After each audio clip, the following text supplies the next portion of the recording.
year on year. This year, we actually received more than 1,000 entries from across 100 countries across the globe. And as I was reflecting on the TLC journey, I was thinking about the remarks made by Singapore's President, Tharman Shanmugaratnam, at the welcome dinner on Monday. And many of you would have read in the news that he noted that we live in a world today where the tendency to postpone action is still deep-seated in societies and politics around the world, where there is still a lot of short-term thinking. And that the opposite, talking about catastrophes, scaring people with grim statistics, doesn't lead to action. In fact, it breeds inaction or the effect of lying down or lying flat. So we need to avoid the complacent optimism of the first and the fatalistic pessimism of the second. Here at TLC, our platform operates at the sweet spot that is neither complacent nor pessimistic. TLC is ground zero for how decisions are made on how capital is allocated and where the most promising startups get this booster shot to make their innovations a reality. We heard at the Gen Zero Summit yesterday that climate tech's share of private market equity and grant investment is tracking at an annual rate of 10%, extending a decade-long upward trajectory. This signals greater appreciation that investors have on the future enterprise value of climate tech companies.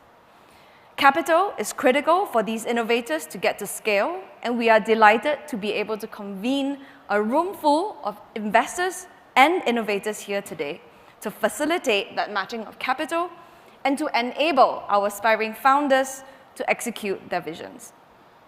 With the 7th year under our belt, TLC would have incubated and supported some 45 startups, distributed more than $10 million in funding, and these startups have gone on to raise hundreds and millions of dollars more. In the process, these startups have also removed tons of carbon emissions from our atmosphere and disrupted existing industries with their novel technologies, and we will hear from some of them later. Beyond the 45 finalists, we have also built a community of startups, investors, corporates, and experts whom we interact with constantly to accelerate the allocation of capital into sustainability. And all this has been made possible thanks to Temasek Foundation's vision and leadership in accelerating sustainability solutions in this region and beyond. We also want to thank Enterprise Singapore, Octave Wellbeing Economy Fund, TriRec, Era VC, and our technology partner AWS for being our strategic partners this year and for putting even more funding on the table for our finalists. Thank you, Jessica, for the context and taking us on that TLC journey. Beyond the organizations that you've mentioned, TLC has also attracted more than 80 partners this year, and we'd like to thank them all for attracting this many applicants in our two chosen tracks, climate change and food and nutrition. I can tell you, Sharon, it was a very tough job whistling down 1,000 entries into 20 in each track. In fact, we've talked to the Temasek Foundation team that we're going to use AI next year to make it easier. We then had 2 expert steering committees who met in person to further rigorously assess the teams, and we've ended up with 7 finalist teams this year from diverse geographies such as Vietnam, Singapore, Spain, and the Netherlands. Yes, and they come with breakthrough solutions in the areas of sustainable food production, energy efficiency in maritime transport, and decarbonisation in aviation. And not forgetting, an army of coaches that have helped them prepare for today. Well, I'm excited to hear from them. This afternoon, 2 teams will win $1 million grant, 1 from each track. And in addition, our strategic partners will also be awarding investment prizes of $100,000 each. So without further ado, we'd like to introduce the teams who have traveled from all across the globe to be with us here this afternoon. Can I get the teams to please stand up? Over there. From Singapore, we have Nandina REM, Terra Bio Industries, Green Corp, and the Meat Company. And joining us from across the globe, we have Gaft from the Netherlands, Cricket One from Vietnam, and Bound for Blue from Spain. A huge welcome to our teams this year. I'm also delighted to introduce our strategic partners and judges for the grand finale. We have with us James Ong, Investment Committee Member, Octave Wellbeing Economy Fund. Next, we have Emily Liu, Assistant Chief Executive Officer of Enterprise Singapore.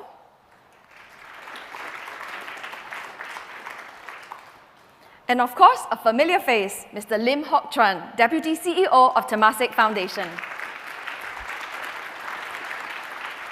Next, we have Shen Ye, Director of TriRec.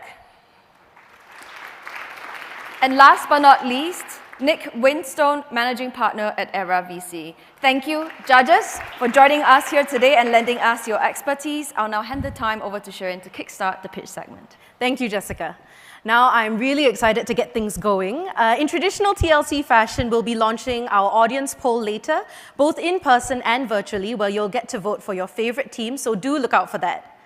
The teams pitching today have created disruptive innovations to address the pressing issues that we face today across the themes of climate change and food and nutrition. We will be playing the team's video presentation, followed by a live 6-minute question and answer segment with our judges here.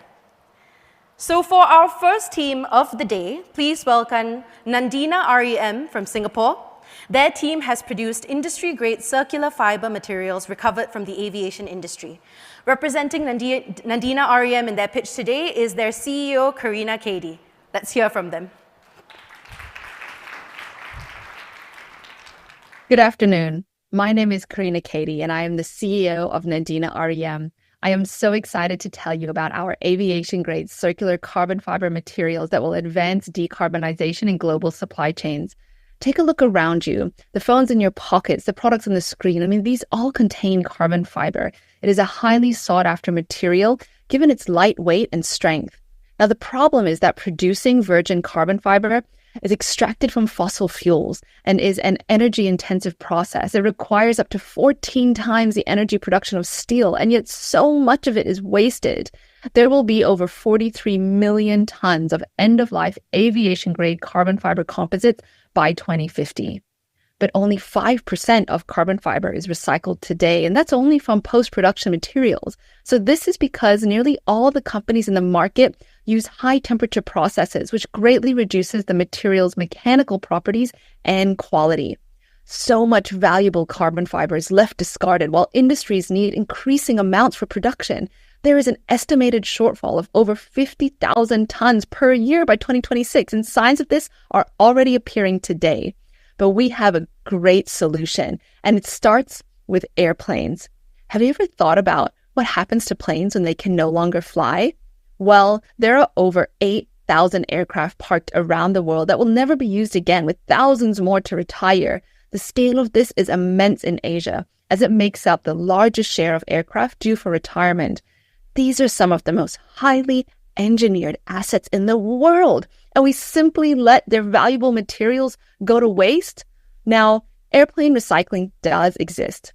The aviation industry has a great culture on reusing parts when a part can return to service. But after the plane is parted out, it is crushed to be used in construction scrap. And if the fuselage is left, it can cause environmental contamination and create liability issues. So instead of letting these materials go to waste, we are turning them into new sources of low-emission materials. Our work supports the green transition, and projections show that we can cut up to 84% of emissions from production. We advance the SDGs by supporting the development of circular manufacturing and infrastructure while removing the risk of deteriorating planes in communities. This also creates new green jobs and financing. Finally, we aren't doing this alone. Achieving this goal requires a consortium-led approach, a workstream that is well underway and one that I'm going to share more with you later. With regards to feasibility, we have already debuted our circular carbon fiber. They are 30% lower cost than virgin prices and are produced using 71% less energy. Our materials retain their mechanical integrity and high value throughout the process, and they meet aviation and automotive specifications.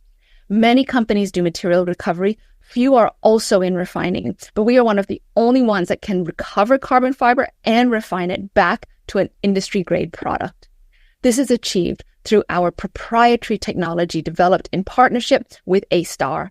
Our Sovolysis method and use of organic solvents are what enables the production of high-purity, low-emission materials, As we scale, we will adopt lean manufacturing principles, of which I am a certified practitioner. With our technology ready and 40 aircraft already targeted this year, we are on track to produce 5 tons of carbon fiber materials per month next year.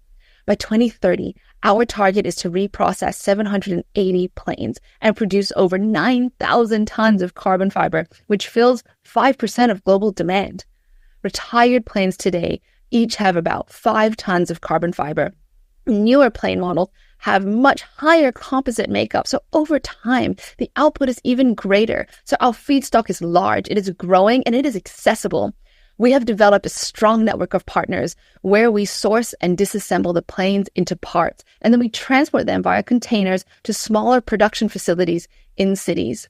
We have 2 focus areas to get our materials back into planes as non-structural components in cabins like seat handles, storage cupboards, and interior panels, and as well to automotive, as there is a high match of materials between an aviation and an electrical vehicle.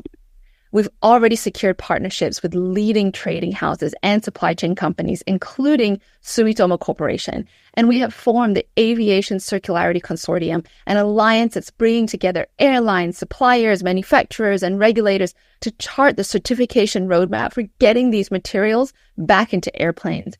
Qantas and Jamco America are among the founding organizations, with a U.S. airline joining in the coming weeks.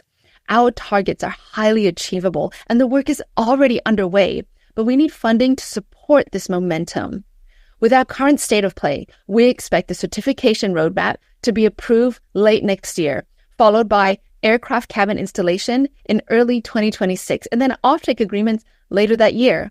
But with the grant, we can halve this timeline and get the circular materials into manufacturing processes faster. By the end of next year, we could get approval for aircraft cabin installation and secure at least 2 offtake agreements. With our team's incredible expertise and the enabling environment in Singapore, not to mention its close proximity to feedstock, supply chain partners, and relevant end customers, we are strongly positioned to claim at least 1.5% of the global carbon fiber market and cut 1 gigatons of greenhouse gas emissions from industrial supply chain by 2030. So join us as we catalyze greater circularity and global supply chain decarbonization for the aviation industry and beyond. Thank you.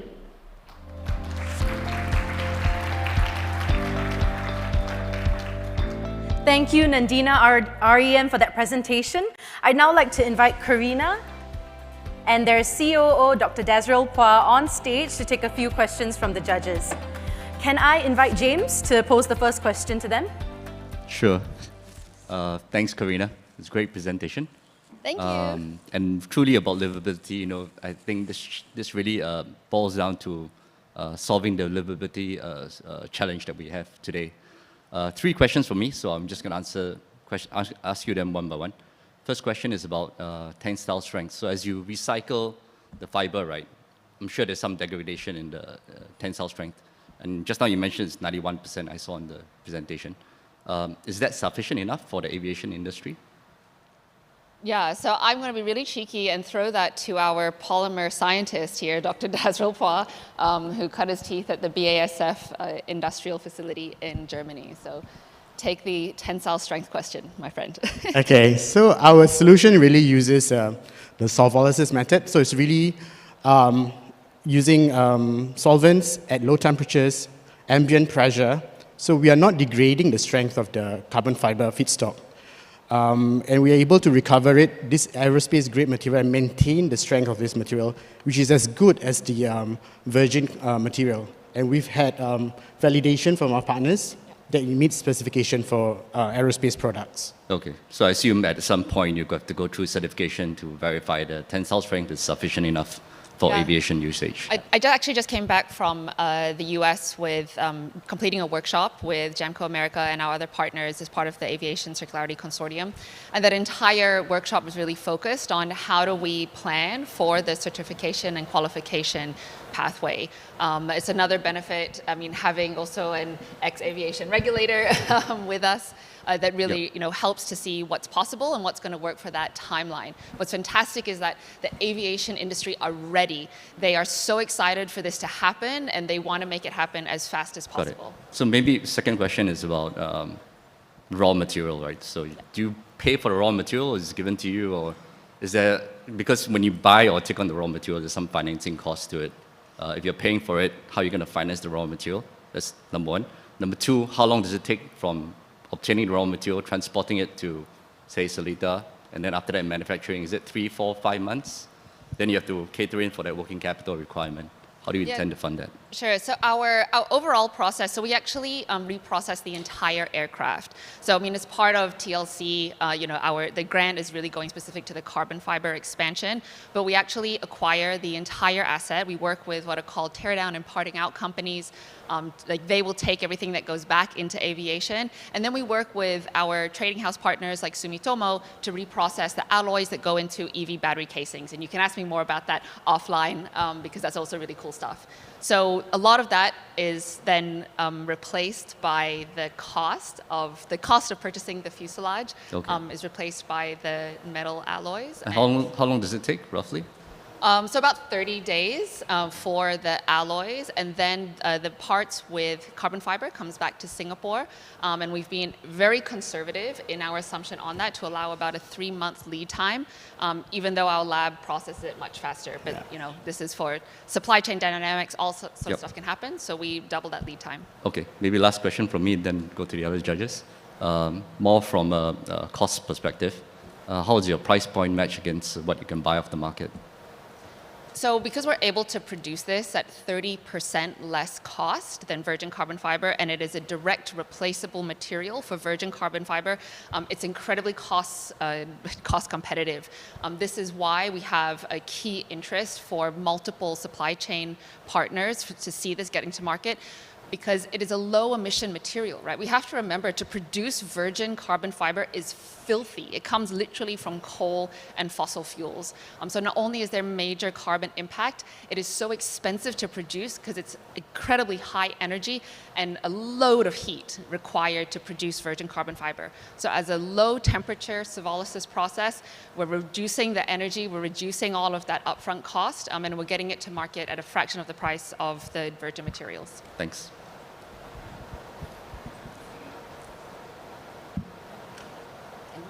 Only 90 seconds left. Yeah. So there's lots of other questions. Maybe I'll go first. My question is on competition. Thanks for the great video.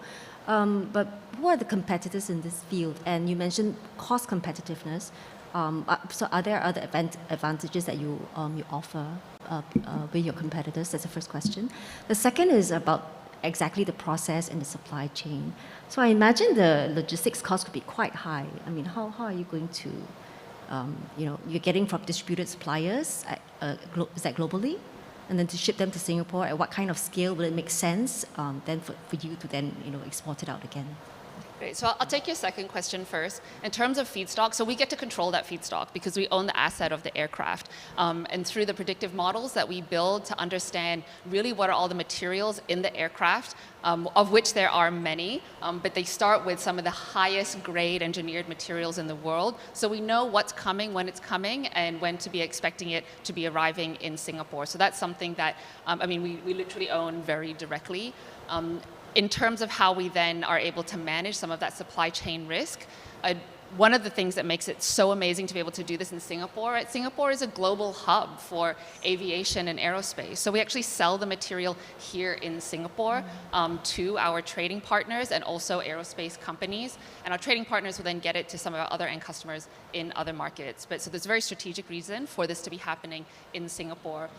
In terms of the cost and other competitors, do you want to expand on the difference in the technologies of the competition? Yeah, so our technology is able to take on a variety of different feedstocks, from cured composite resins to those uncured post-industrial waste. It's definitely, compared to other competitors who use solvolysis, ours is an ambient pressure process, definitely lower carbon footprint associated with that. Okay, I'm so sorry. I'm afraid our time is up. Thank you, Dr. Phua, and thank you, Karina. And thank you, judges, for your questions. So we'll now be moving on to the next team, Terra Bioindustries. Their team has created a way to produce sugars and proteins at half the emissions, and representing them today in their pitch is CEO Steve George. Good afternoon. My name is Steve George. I'm the CEO of Terra Bioindustries, and at Terra, we're decarbonizing supply chains through upcycling. The reason why we came to the Liveability Challenge is because we believe in Singapore's vision for the future, where Singapore wants to produce 30% of its nutritional needs locally and sustainably by 2030, while at the same time improving the nutrition for its citizens by offering healthy, tasty, and convenient options. And we believe, as do you, that this is a fantastic model to power Asia's future. Terra is here to help. Terra takes all kinds of agri-food side streams and upcycles it with our business and technology platform into high-value products that can then replace conventional products. And that is how we're building robust, low-carbon, circular supply chains. We're starting with brewer's spent grain. That's the byproducts of the beer brewing industry. There's more than 40,000 tons of brewer's spent grain produced in Singapore every year, and more than 11 million tons produced in Asia as a whole. Terra's process takes this brewer's spent grain and converts it into multiple products from one feedstock. Products such as Recyclose, which is an upcycled sugar, and Proteina, which is a plant-based protein for specific applications. And the amounts of both these products that we can produce, both in Singapore and Asia, are really significant. The process itself is really built to scale. It starts by stabilizing the spent grain in its native state, and then we take that spent grain and break it down into multiple fractions with enzymes. We separate out the different fractions, and then we purify out the two products that you see here. When you look at the products themselves, Recyclose is the first broad-use upcycled sugar for particular applications, things like fermentation, feedstock, as well as for use as a sweetener in food applications. And the value proposition here is that we offer sustainability at a lower price and at the same performance as malt extract. Proteina is the first spent grain protein for food, particular food applications, things like high protein snacks, high protein baked goods. Now we're actually exploring high protein noodles, high protein flatbreads, and potentially high protein pet care applications as well. And the value proposition here is that we offer superior flavor and properties as compared to soy and pea proteins, and in these applications at the same price. These value propositions have been sufficiently compelling that we've already received 10 letters of intent, as well as we've got 17 large-scale trials lined up in 2024. The markets that we're playing in are large multi-billion-dollar markets. But if we look at the addressable markets, that is a $20 billion market for fermentation feedstock and sweeteners for sugars, which is growing at 5% every year, and a $4.2 billion market for protein ingredients for snacks and baked goods that's growing at 9% every year. And at Terra, we believe that by 2030, we can capture $72 million of the sugar market with Recyclose and $212 million of the plant protein market with Proteina.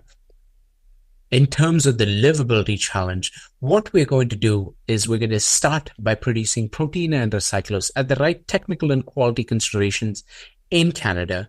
And then we'll bring that Proteina and Recyclose to Singapore and give it to the hands of Singaporean companies who will then produce end products incorporating both of our products. Following this, the next stage is really to take these end products and conduct sensory analyses, nutritional analyses, and as well as market evaluation to make sure that Singaporean consumers like these products and they're willing to spend money on these products and buy them again and again. When you look at fermentation, what we'll also do in parallel is we'll conduct fermentation runs with Recyclers to show that they essentially create end products that are of the same quality and at the same yield as when you use conventional sugars. We already have a whole host of Singaporean companies lined up to work with us, some as partners, but others as testers of our products. And we are excited to start working with these companies. in terms of where the money from the Liveability Challenge will be spent.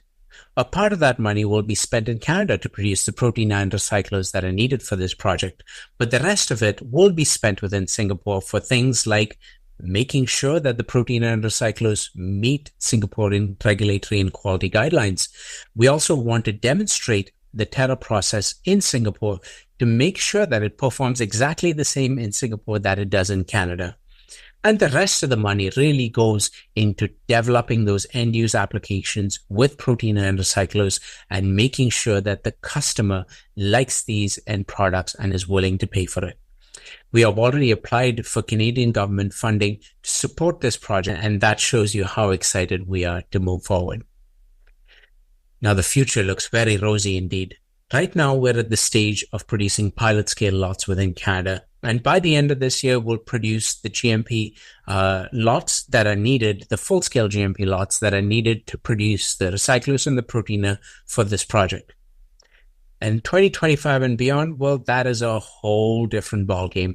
Brewers Spent Grain is available worldwide. We could start by taking the 20,000, the Brewers Spent Grain from Singapore, some or all of it, and making a facility to upcycle that. But really, Brewers Spent Grain is a worldwide resource, and we will go wherever Brewers Spent Grain is being produced. The team that's doing this work right now is a small one. It consists of 6 people, soon to be 7, that's led by Ricardo and myself, my co-founder Ricardo and myself.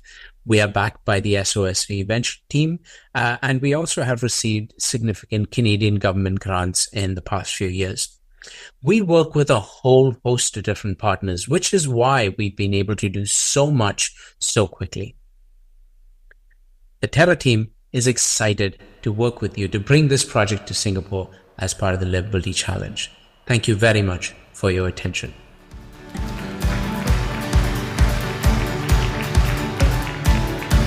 Thank you, Terra Bio Industries, for that presentation. I'd now like to invite Steve on stage to take some questions from the judges. Can I invite Mr. Lim to pose the first question, and judges, feel free to chime in after that with further questions. Thank you. You just speak. Good. Hi, Steve. Thank you for a very good presentation. I have a few questions for you. Of course. The first one is the obvious one. In this space of upcycling food waste side streams, there are many players in this place upcycling all kinds of food waste side stream, Okara, and like you say, Brewers Spent. How is your technology differentiated from the rest, or how is what you're trying to do differentiated from what the others are doing? Of course. So the first thing is that when we look at upcycling, we look at the entire value chain. So that means you need feedstock that's available in large quantities, and you need to make end products that the market really needs. So that was our philosophy with Brewers Spent Grain. Now, I can't speak to Okara, but I'll speak specifically to Brewers Spent Grain. So most of the companies around the world that upcycle Brewers Spent Grain, and by the way, less than 1% of the Brewers Spent Grain produced worldwide is actually upcycled. Most of them actually just make a flour out of it and put it into baking applications. And that is, it's great, I like it, but it has limited utility. So what we do is produce products that have wide market utility. And that's one of our main differentiators, I suppose, along with our technology that allows us to produce protein and sugars from this Brewers Spent Grain. You mentioned that your proteiner is superior to pea and soy, and at the same price point. What price are we talking about? So really, so I said protein is superior for those particular applications, not all applications, obviously. The price point generally we benchmark it to North American soy and pea proteins. We cannot always compete with some of the cheaper grades of soy and pea proteins, essentially. What about the nutritional value of proteiner? Of course. So in general, proteiner is not a complete protein like many other plant proteins. You have to blend it with certain plant proteins to achieve a full PDCAS value, as an example. But really what we say is you can blend it with, let's say, pea protein at a 3-to-1 ratio of our protein to pea protein, and you get a complete protein. Or really, in an application like a snack bar, what you do is you put it in a bar with chocolate, and you have a complete protein in the end. So you intend to produce food product. do you require regulatory approval for this? Absolutely. So we already got the letter from Health Canada that said they have no objections to selling the protein within Canada. We will apply for regulatory approvals in other geographies for both the sugar and the protein over time. A little bit about your process. You explained the process to us as this physical separation and so on. Have you encountered problem in the later part of it, for example, your physical and chemical separation and your purification part? Right. I mean, we have, and we've gone past them.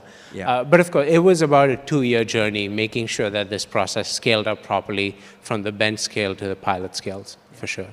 And you mentioned that you have several letter of intent for large-scale trial. What is the largest scale trial that you have conducted so far? So till the end of last year, we were giving out a few hundred grams of sample to customers and saying, tell us what you think about it. But now we're in the stage where we're producing pilot scale batches of material. So we're sending about 2 kilos to multiple customers and potential partners. So that's essentially the scale that we're working with. 2 kilos, that's all. That's right. Yeah. In terms of fermentation, the microbes that you're using, are they off the shelf or the special microbes that you have selected? So these, we actually went to industry partners. You know, I think mycelium producers, algae, yeasts, bacteria, and we asked them to test it out. We didn't do any of this tests ourselves, and they gave us feedback saying that our sugars perform exactly the same as regular sugars. So. Okay, I'll pass to my other judges. Thank you. Could you just clarify again your unique technology? I got the outputs. I didn't. What is the technology piece? What is the uniqueness of the technology? Yeah, what is it? Yeah, what, like process? Gotcha. In-house IP, trade secrets. What? Sure. So I will start by saying that we've applied for patents on the whole processing of the brewer's spent grain. So the process itself starts with preserving the spent grains in a way that's different from anyone else who's working with brewer's spent grain. And that's actually the technology unlock that allows us to do this whole process. So preservation is one of the places where we also have trade secrets on. Then we pre-treat it. That's something we have trade secrets on. We also have essentially the enzymatic breakdown. You know, we claim that in the patent, but we also have trade secrets on what exactly that enzyme mix is. And the rest of it is basically standard unit operations for separating out, different fractions. But of course, we do include that in our process patent as well. It's just put together in novel ways. Great, thanks.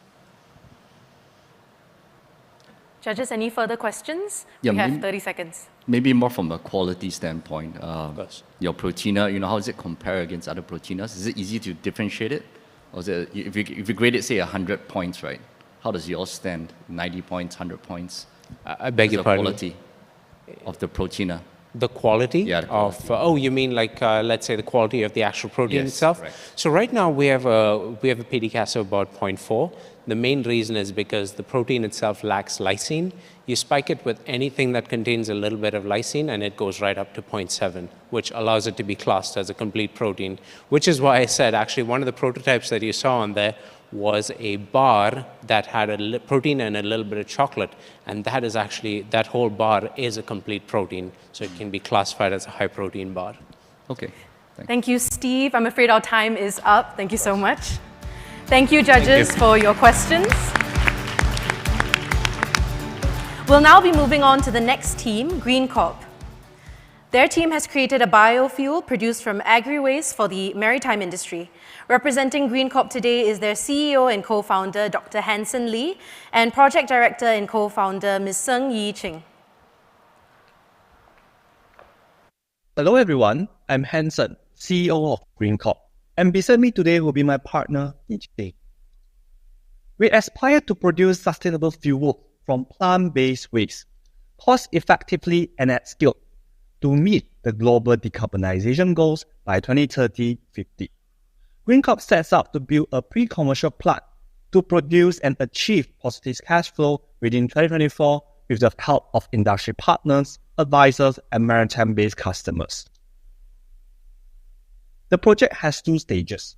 In stage 1, Green Corp is set to revolutionize maritime fuel. We will harness our patented tech to commercialize biobutanol production and secure crucial partnerships for blending in maritime vessels. In stage 2 marks our journey to self-sustainability. With expanded productions, intensified R&D, and strategic licensing, Green Corp will soar to the new height, pioneering a greener tomorrow.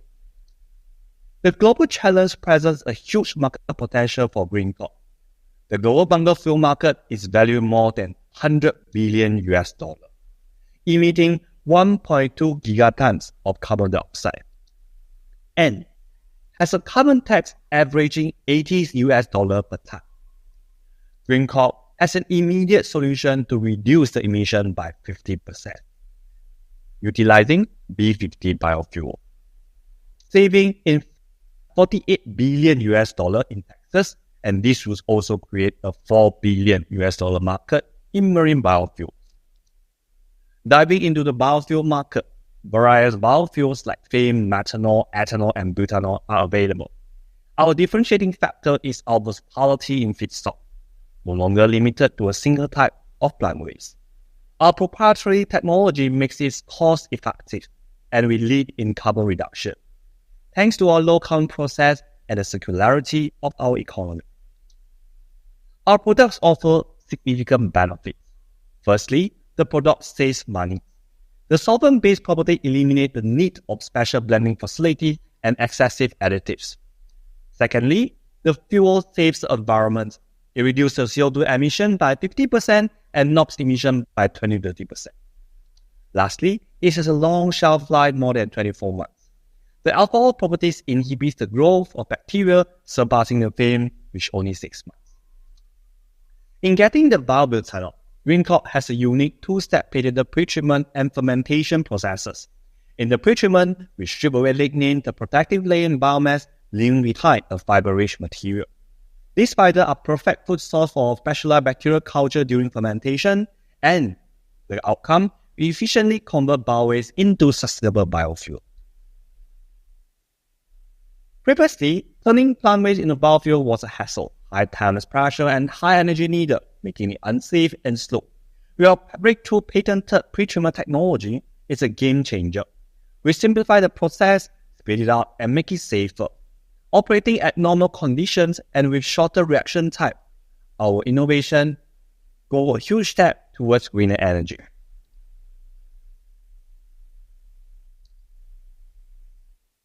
For fermentation, think it as a making beer.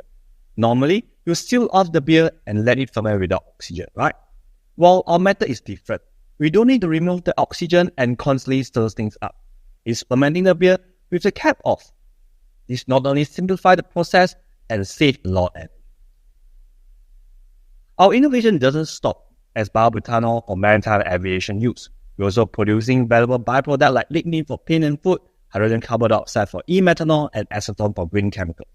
Even the residue contributes back to the agricultural sector as a fertilizer. With our holistic approach, we are revitalizing multiple industries while driving sustainability forward. Our beachhead market focuses on sustainable marine fuel.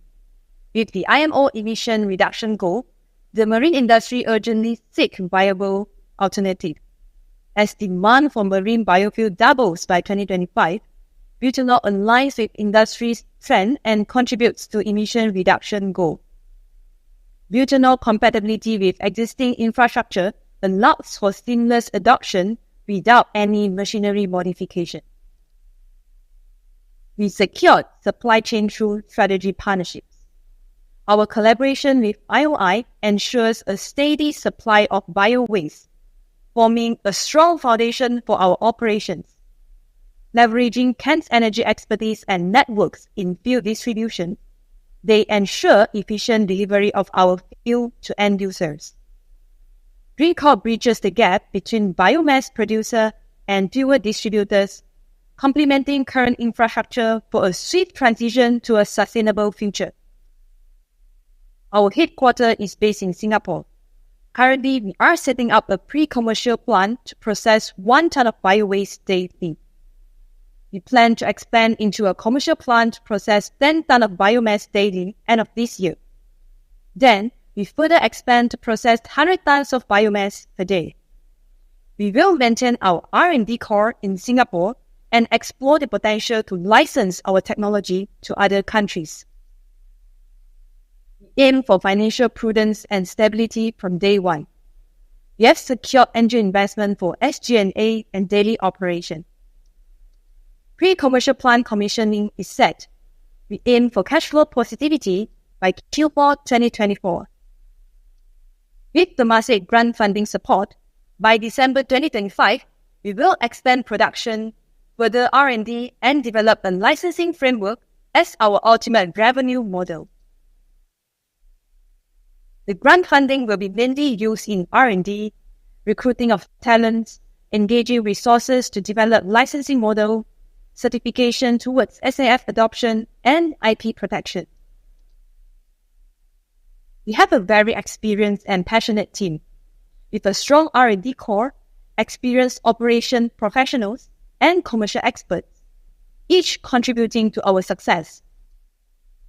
As we look ahead, ambition a world powered by sustainable energy, driving inclusive economic growth through innovation. By taking bold action on climate change and fostering global partnerships, we are not just imagining a better future, we are creating it. Join us in this transformative journey. Thank you.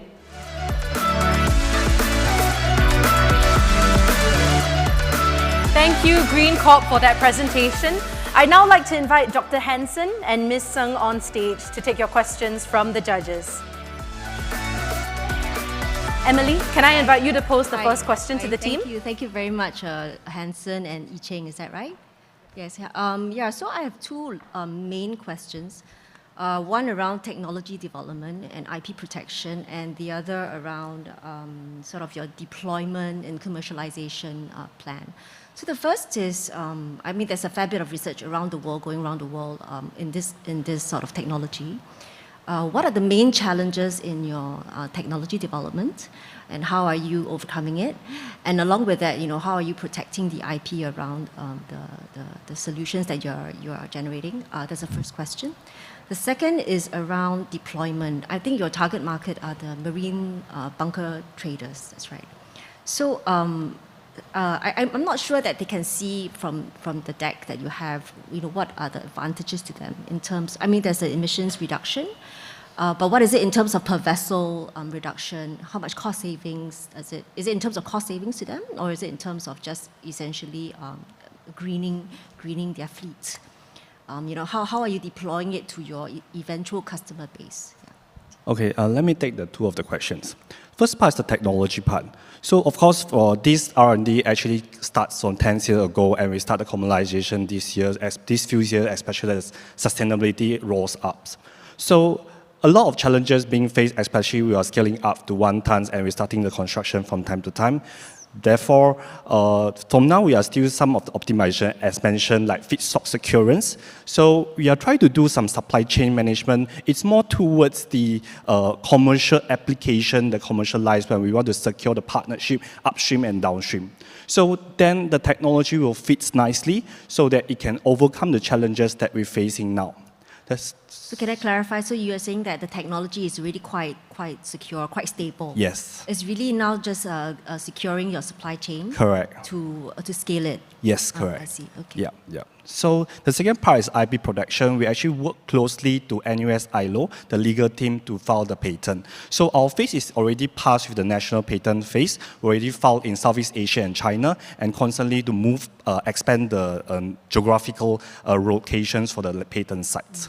So for the second question, the cost-saving part, we don't see a huge impact for the purchasing and the pricing of biofuel because it will be similar priced up with a flame-based biofuel. However, in the long-term maintenance cost due to our alcohol-based biofuel, it doesn't clog the oil filter of the engine and also reduce the NOx emission. It can increase from tier 2 to tier 3 engine. I see. Yeah. So from there, in the long-term maintenance cost, it actually saves a lot from operational sites. Therefore, our alcohol-based biofuel attracts a lot of maritime-based customer, and we are ongoing of discussion. And one of it, we secured the Can Energy MOU yesterday during SMW, and it helped us to commercialize to offtake to the marine bunker flight. Okay, great. Thank you. Congratulations. Yeah.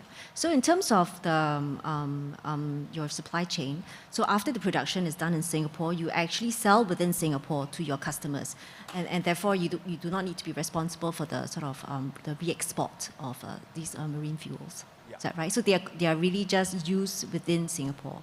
Yes. Okay. So maybe we'll add on to the efforts on the add-on. So currently we are in the Alliance of Coastal Sustainability. That's why we are working closely to support our fuel back to the coastal efforts, because we're not only working Alliance, we're working closely with MPAs.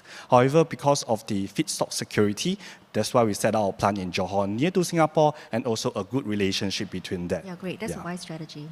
Yeah, thank you. Yeah. From a feedstock security standpoint, what kind of feedstock are you getting? I know it's agri-waste, but exactly what kind and how good a quality and how steady a feedstock can you get? So yes, a short answer. So for our technology, we can actually tackle with every plant-based waste, I would say.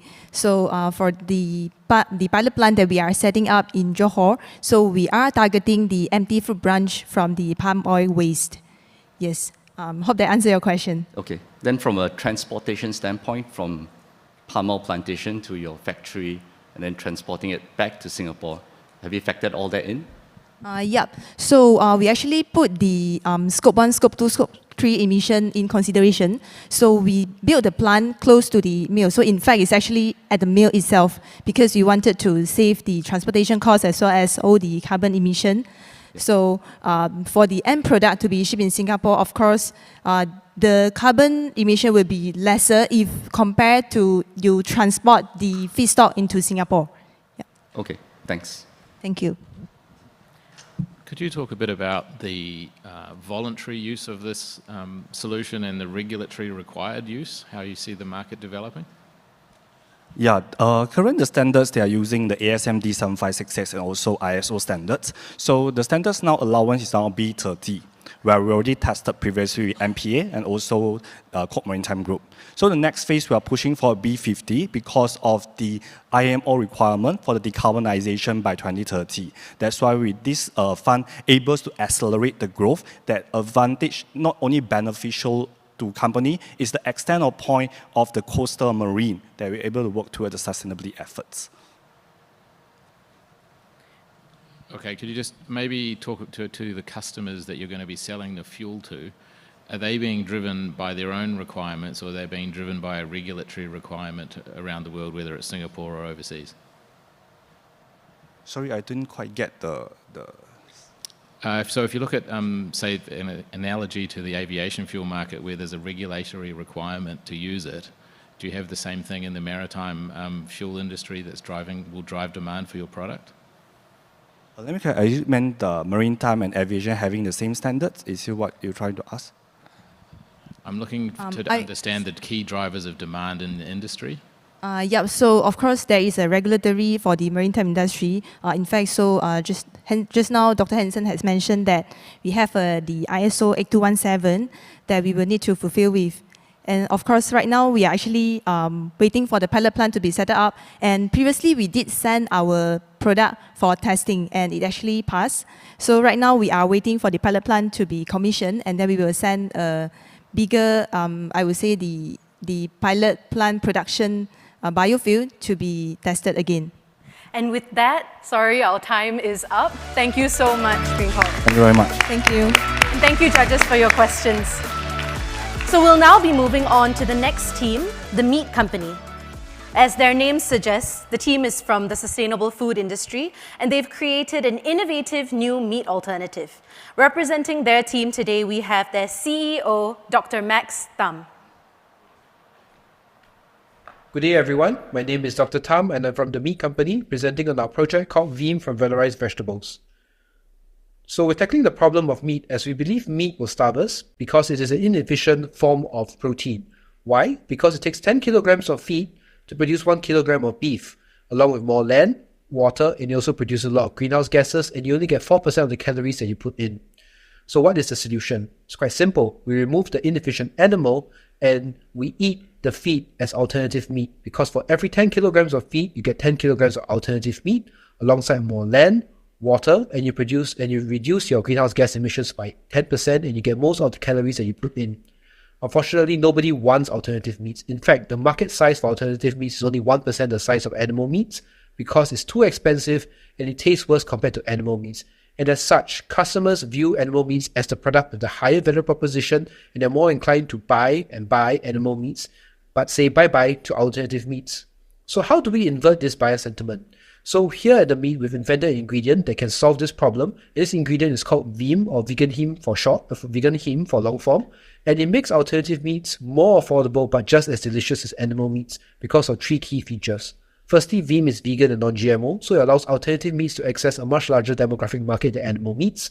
Secondly, Veem is highly affordable at 5 cents per serving, making alternative meats more affordable to produce than animal meats. And lastly, because Veem is able to conduct flavor catalysis, alternative meats with Veem are able to replicate the delicious look, cook, smell, and taste of animal meats. As such, alternative meats become the more economical alternative to animal meats without sacrificing its palatability. As such, customers are more inclined to buy alternative meats and say bye-bye to the more expensive animal meats. So we produce Veem using our proprietary process, which involves treating vegetables with our proprietary extraction solvent to convert it into cellulose fiber, which has numerous industrial applications. But more importantly, we extract the Veem catalyst from vegetables, and this Veem catalyst can then be used to make our vegan meat flavorings and alternative meats. This whole process is highly recyclable because the solvents that come out from the Veem process can be reused in the second round of Veem process to extract Veem once again. So this whole process is zero waste, it's also carbon light, and it's very economical to produce Veem because each Veem serving is only less than a cent. So Veem production also reduces food waste because we produce Veem from vegetable waste, and by making alternative proteins the more compelling protein option prevents consumption of meat, and therefore this prevents the generation of vegetable and meat waste, and this also prevents them from going into the landfills and producing carbon dioxide as a result of decomposition. So the Veem process is highly scalable, and currently we have deployed our lab scale, and we're currently exploring or building up our pilot scale. In fact, the pilot and industrial scale costs about $1 million and $10 million respectively to build, and this is 22 times more affordable than precision fermentation systems of similar scale. So moving on to our products, we have 3. Firstly, we're selling the Veem catalyst, and this is the molecule that's responsible for meaty flavors in animal meats. So it works because it reacts with flavor precursors like fats, sugars, and amino acids to form meaty flavor compounds. It is affordable at 5 cents per serving, it's a stable dry powder, it's vegan and non-GMO, and approved in Singapore. Our second product is when we take the Veem flavor catalyst and add in our blend of fats, sugars, and amino acids to give us the Veem flavor, which is our all-in-one vegan meat flavoring and coloring product. So it's applied like a marinade to alternative meats and allows alternative meats to replicate the look, cook, smell, and taste of animal meats. It's price competitive with other flavorings out there, and unlike them, it's a complete flavoring, meaning that you don't have to combine it with other flavorings. And when you cook it, it actually undergoes a color change from red to brown because it's conducting the same kind of chemical reaction that you normally see in animal meats, but it is completely vegan and non-GMO. And we have beef, pork, fish, mutton, and nugget flavors on hand. For our last products, when we take the Veem flavor and add it to our alternative protein, alright, we get the Veem bacon bits, and these are our Veem infused alternative meat products. So we call them that because they look, cook, smell, and taste like exactly like bacon bits, and they're 36% more affordable than vegan bacon bits. And they are suitable for any cuisine because they synergize with any kind of ingredient. In fact, the judges have been given a dumpling, a pie, and stir fry that's been made from the same Veem bacon bits. So judges, let us know what you think about the flavor during the Q&A session. And it's also vegan and non-GMO.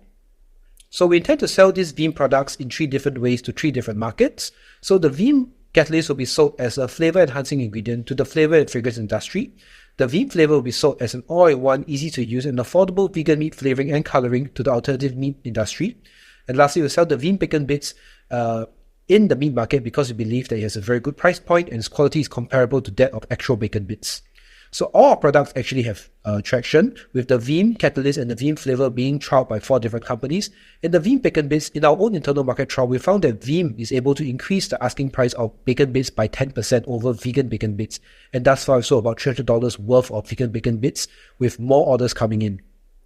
So we believe Veem can make alternative meats a lot cheaper because if you're using traditional vegan flavorings, you're using a lot of products to make the delicious flavor. You're spending a lot of time to develop that flavor, and consequently this adds up to 40% of the production cost, and the final cost of alternative meat is about $6.27 per kilogram.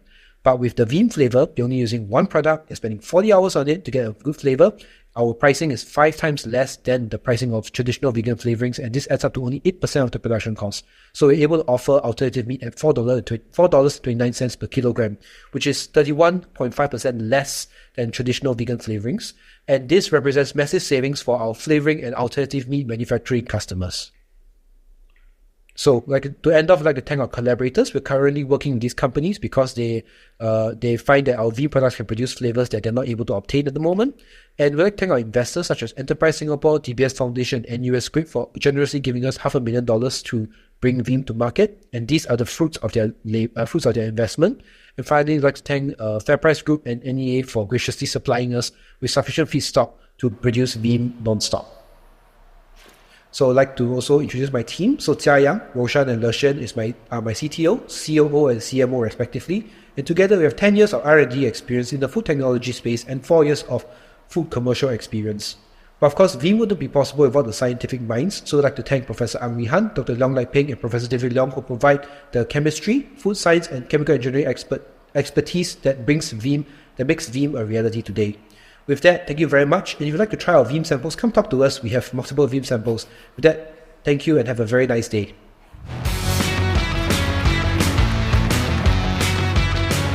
Thank you to the meat company for that presentation. I'd now like to invite Dr. Max on stage to take a few questions.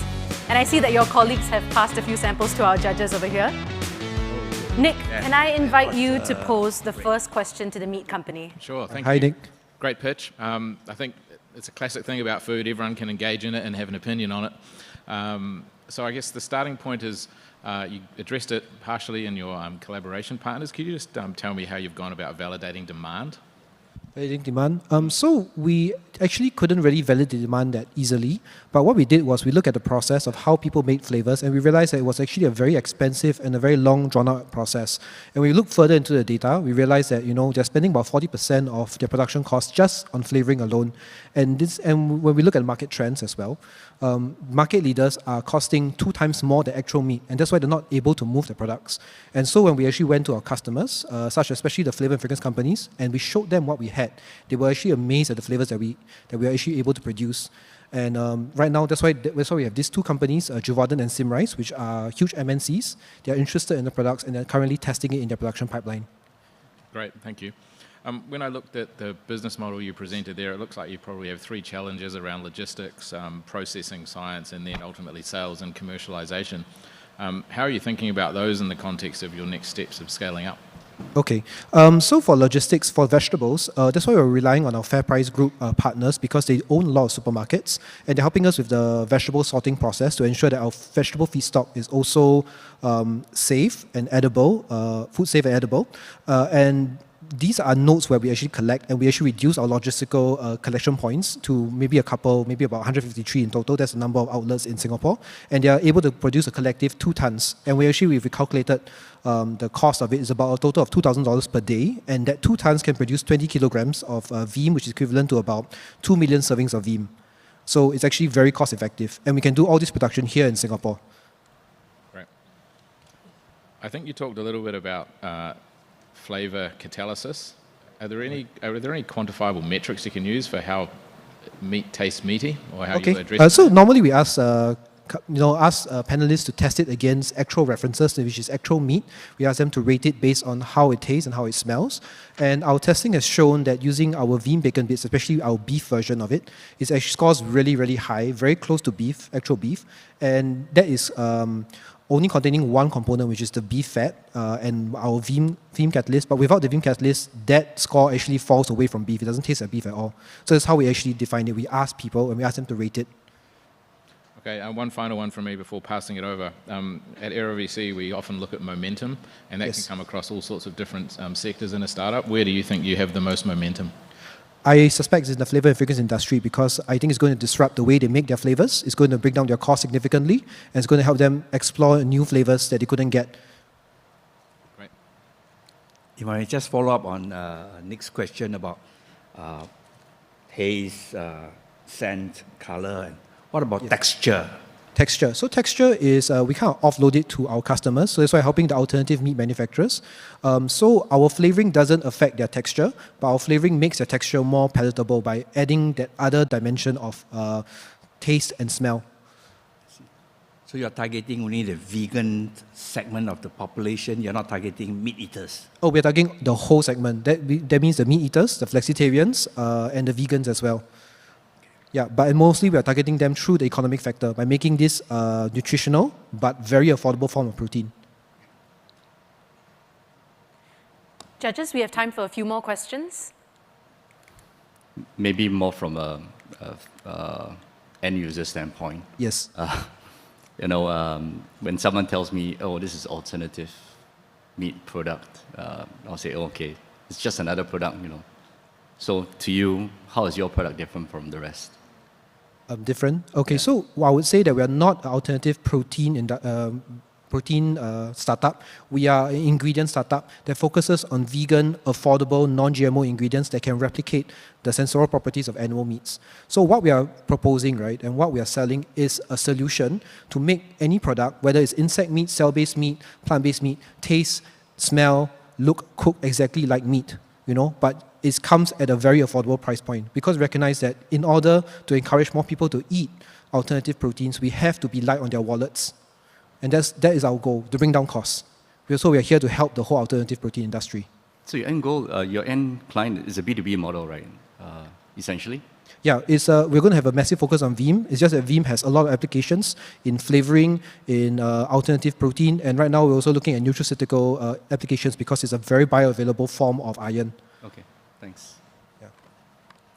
Judges, we have time for one final question. One question from me. Yes. As you scale up the feedstock side, right? Do you need to also scale up the processing of the feedstock, like separation of the leaf from stems, etc.? Yes, definitely we will need to. Oh, sorry. Yeah, sorry to interrupt you. Yeah, we will definitely need to scale up the processing. But we also have a secondary line where we start from commercial precursors, and this is the more economical model. But it doesn't really help with sustainability because our goal for the Liveability Challenge is to really address the massive generation of vegetable waste. But yes, as we scale up our production of Veem, we have to scale up the processing production. But we will see whether economics allow for that as well.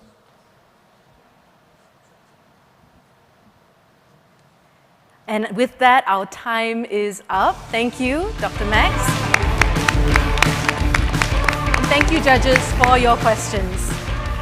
So we'll now be moving on to our international teams. And first up, we have GAFT. GAFT is a Dutch company featuring their solution, a carbon-negative fuel alternative for the aviation industry. Representing their team in their pitch today is Frank Shears, CEO. Dear audience, dear jury members, and dear Liveability Challenge, thank you very much for having us today and present to you our great project for Singapore. My name is Frank Scheurs, CEO and co-founder of GAFT. And GAFT stands for Decarbonizing the Aviation Sector by Developing Technology to Produce Sustainable Aviation Fuels. And we do that because the aviation sector has a huge problem. It has a massive greenhouse gas footprint, while existing transport trains, such as batteries and hydrogen, unfortunately don't work for airplanes. They're too heavy, take too much space. You need, as an example, about 50 times the weight of an airplane to fly Martin back from Singapore, where he is now with you, to all the way to Manchester in the UK. And that's not going to work. We need an energy-dense liquid fuel, which we can produce. That's not the problem. There's plenty of plants, even here in Singapore, that is home to the largest sustainable aviation fuel plant globally. The problem really is the feedstock. We need used cooking oils and other waste fat to produce these SAFs, these sustainable aviation fuels, in a sustainable manner. And those are not around enough. We basically fly more than we fry. And the other problem is that we don't have any alternatives today. All other technologies, such as e-fuels, are scaling up and still are at very low tier technology readiness levels to make all the SAF that we need. That's why a lot of companies like Neste, but also Shell and BP, are investing in this technology and these processes that are mature, that need those waste fats. So that's where we come in. Our solution is we produce more fats for fuels. We help the existing companies to de-risk their feedstock supply, and we can produce those SAF using renewable sources such as biogenic CO2, but also really 100% renewable intermittent power. Alternatively, we can also use first and second generation sugars. Our process is fully ASTM approved. It means it can just be supplied to any SAF producer, and on top of that, it's patented. So what does that mean for Singapore? We're looking here to establish a larger version of our current fat brewery. And we've picked Scale Up Bio, a very strong Singaporean partner, to work together with us. Then ultimately, we hope, and hopefully Martin can confirm that we have Neste and SGS as partners to process not only our fat, but also test it on its superior quality items. And the feedstock for our fat brewery, we have established that in Europe. But that's where we come in first. So we need to improve the concentration of our feedstock to 65% to enable economic and sustainable shipping of our product across the globe to Singapore, where we increase our fermentation to 50,000 liters a year. We confirm the SAF yields and economics and our greenhouse gas emission, which is the starting point for our next scale of 10 million liters a year.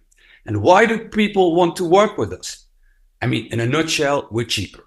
And why is that? Because we've got a much simpler process than e-fuels and alcohol to jet, for example, which are very high and expensive on CapEx. And we can genuinely use intermittent electricity, renewable intermittent electricity. Other technologies can't, and that gives us a much better greenhouse gas footprint, making us overall much simpler, cheaper, and future-proof in an environment where we're going to work with intermittency.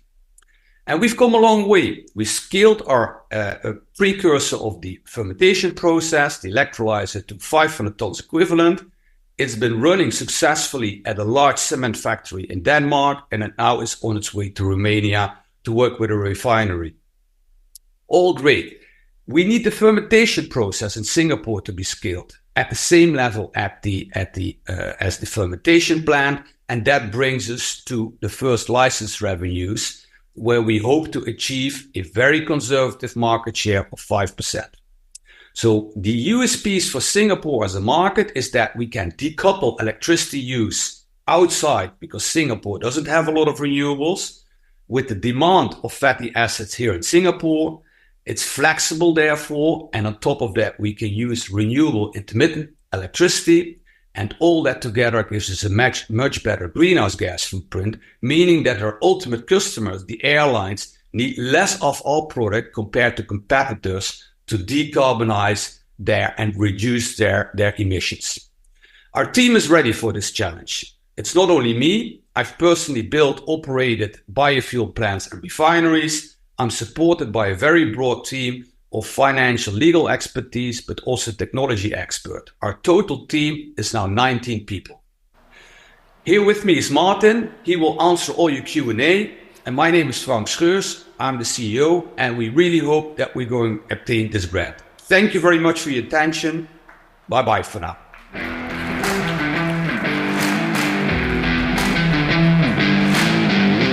Thank you, Gav, for that presentation. I'd now like to invite their VP of Business Development, Martin Spencer, on stage for the question and answer segment. And can I invite Shenya to pose the first question? Hi. Understand GAFT is trying to prove 6 to 34% cheaper on total cost basis. Can we just better understand whether this is comparing just the feedstock production stage to the used cooking oil equivalent, or does it include UCO to SAF as well, the entire process? Yes, so that includes in totality towards SAF. So we took a benchmark of certain sustainable aviation fuel productions from feedstock all the way to SAF. And of course, we're in charge of the feedstock supplying, but there are certain models that we've then been able to use to sort of estimate what that would look like. And in those scenarios, indeed, we're 6 to 36% cheaper. Understand. And also notice that at the lower end of the cost savings, there is more glycerol used. So what is it like in a real world test situation? What is the exact cost saving like in the 6 to 34% range? Sorry, what, with regards to our glycerol usage? Or? I understand that there are some circumstances, perhaps when the sun is a bit lower in power, you need to inject more glycerol in the process to replace the CO2, right? Right. Yeah, so, I mean, there are ways that our process is very flexible. So depending on the specific geography or the capabilities of a specific region, you could indeed supplement the CO2 feedstock, which is directly correlated to renewable energy, with other bio-based feedstocks like sugars and glycerol. Now, in certain models that we have, of course, using sugars and glycerol can be much cheaper than CO2, but the trade-off, of course, is the actual CO2 reduction savings. So if you were to quantify that in totality, including potential carbon markets and that kind of thing, the savings may be relatively smaller when considering the difference between CO2 and glycerol. And that 6 to 36%, though, just to be clear, is comparing different types of sustainable aviation fuel production methods. So there's obviously a number of different pathways, and we're now comparing them between those different ones. That is not necessarily the difference between what we personally do compared to others. Understand. Okay. Also understand you have several technology partners that seem to focus on the electrolysis and the fermentation step. So what exactly is the IP that is owned by GAFT, and then how do you share revenue with your technology partners? So, I mean, we own the technology in its entirety, and the process is completely patented. So our electrolyzer is completely patented. That's, that's our innovation. And our fermentation process, we have our own proprietary microorganism, and, that's our trade secret that we also own in its entirety. So the partners that we've now mentioned here in the presentations are companies that we want to work with, like we mentioned with Scale Up Bio, for example, but those would be partners that would help us in improving our technology. They don't, they're not involved in the ownership. No. Oh, so companies like Corvo Energy, Microfuel. Oh, sorry. All right. Yeah, those are the parent companies that existed prior. So both of these technologies were initially developed individually, and the founders, found each other and figured out that there was this possibility to combine the two, and that is now what constitutes GAFT. And those two companies own the entirety of GAFT. And we realized that those technologies, by far the sustainable aviation fuel route was the most lucrative, and so that's the endeavor that we're really going forward with. Yeah. Okay. Last question from me, right? How competitive is GAFT's product based on cost? And other than cost, does it have other differentiating factors? Yeah, so I mean, the cost is definitely important. We think we could do things at a cheaper rate, certainly compared to other sustainable aviation fuel production methods. And that the main reason for that, and why we really believe that our technology will outperform those, also from a feasibility standpoint, is because we can really make sure that we use renewable electricity and make sure that it's available, because the product that comes out of our electrolyzer is a liquid, and a liquid is easy to transport, meaning that you can increase your capacity and store a liquid. If you compare that to, for example, an e-fuel producer who's looking to produce hydrogen, there's currently no way of storing it, there's no way of really transporting it. That entire supply chain doesn't really exist, certainly not to a commercial scale. So if we take Singapore, for example, who do not have as much renewable electricity as other regions, you now have a situation where you can engage in a sort of e-fuel type market where you are in charge of the electrolyzer that uses renewable electricity elsewhere, and you have that liquid shipped to Singapore where the fermentation could take place, and ultimately sell the sustainable aviation fuel. If I could come in here. So your technology has been deployed at industrial scale. So I take it that it's very stable and already scaled. So can you clarify the scope of your Singapore project? So what is your go-to-market strategy here? And what are you building and what is necessary to make it successful? Yeah, so I mean, you saw in the slides a certain roadmap that we have. So at the moment, our electrolyzer pilot is somewhat ahead of our fermentation process. And as Frank mentioned in the presentation, we would hope to use some of that grant to help accelerate the improvement of our fermentation process. And in terms of the scope of the project here, what we're basically looking to do is set up a project in which we could supplement demand of UCO to, for example, Nesta here in Singapore, and also really developing a robust supply chain that works for an eSAF type product. Thank you, Martin. I'm afraid our time is up. Thank you. And thank you, judges, for your questions. So we'll now be moving on to our next team. Coming to us from Vietnam, we have Cricket One, who have produced a range of nutritious superfoods that have 100 times lower carbon footprint than beef. Representing them today in their pitch, we have co-founder Vicky Nguyen.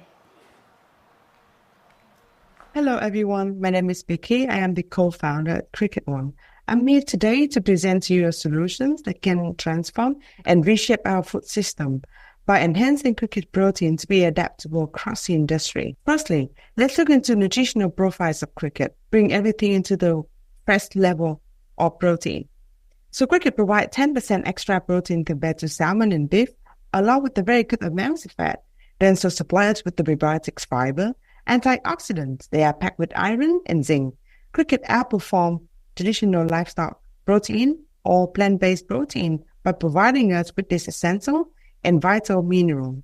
On the perspective of sustainability, cricket efficiently convert feed into edible protein that make them require less feed compared to the conventional animal livestock farming. With the very minimal amounts of water used, cricket can thrive. They also emit a very low amounts of nitrogen that make them so eco-friendly. To produce the same amounts of protein, cricket require less land, and with their rapid reproduction rate, the cricket can secure a very good supply for growing demand. So they give a good taste, complete protein, and they can be efficiently farmed and processed, require very minimal amounts of input protein and input resources. And they're also a source of clean protein, antibiotic and hormone-free. And then the foremost, they can be scaled up as a very affordable for the mass market. By including cricket into our daily diet, we can directly contribute to a very sustainable food system. I'm proud to introduce you Cricket One. After 7 years in the operations, we record a very efficient use that harvested 250 tons of fresh cricket out 1,000 square meter farming land a year. We are handling around 150 tons of cricket per month, processed by our 2 factories that certify with LSC 22000, at the capacity of 3,000 tons of finished product a year.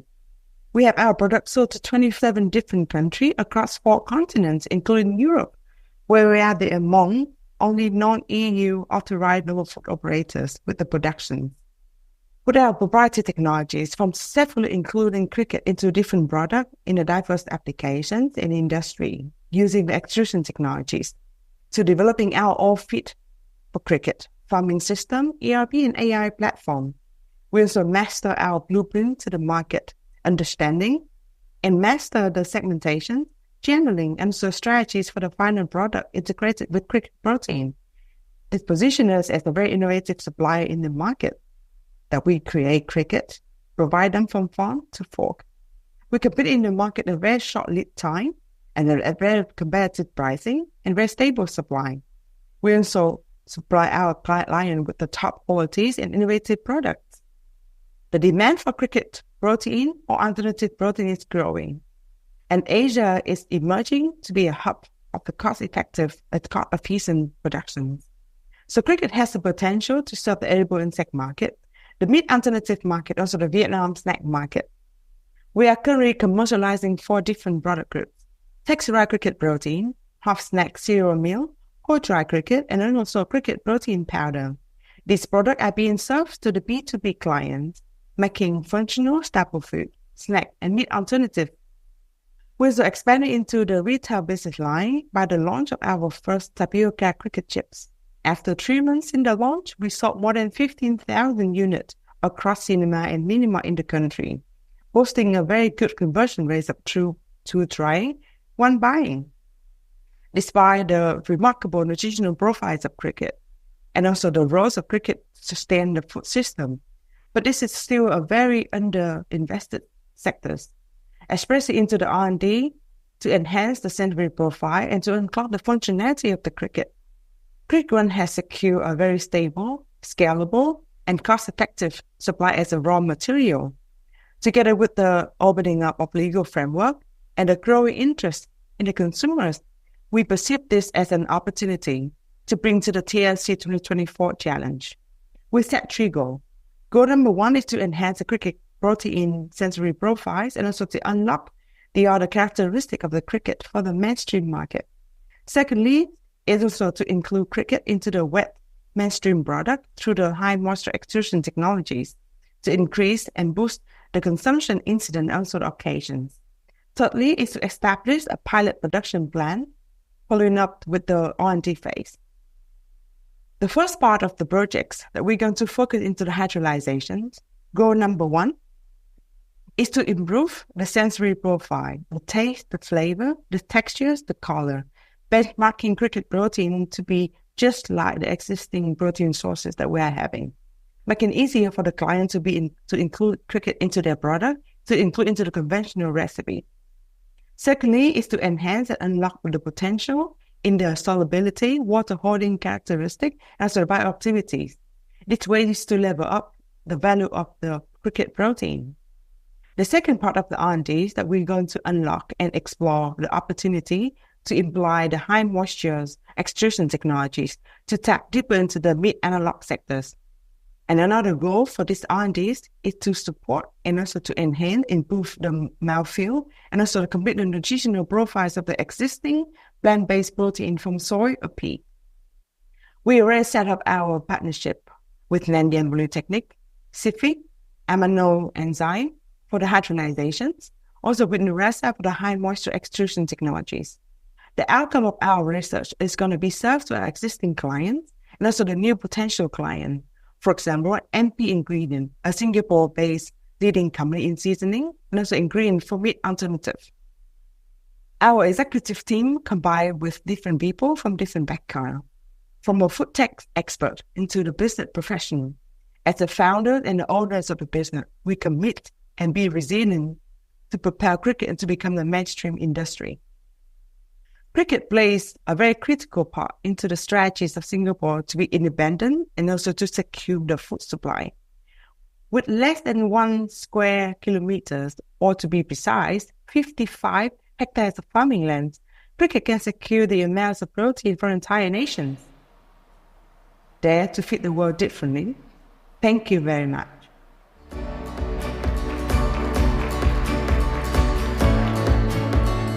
Thank you, Cricket One, for that presentation.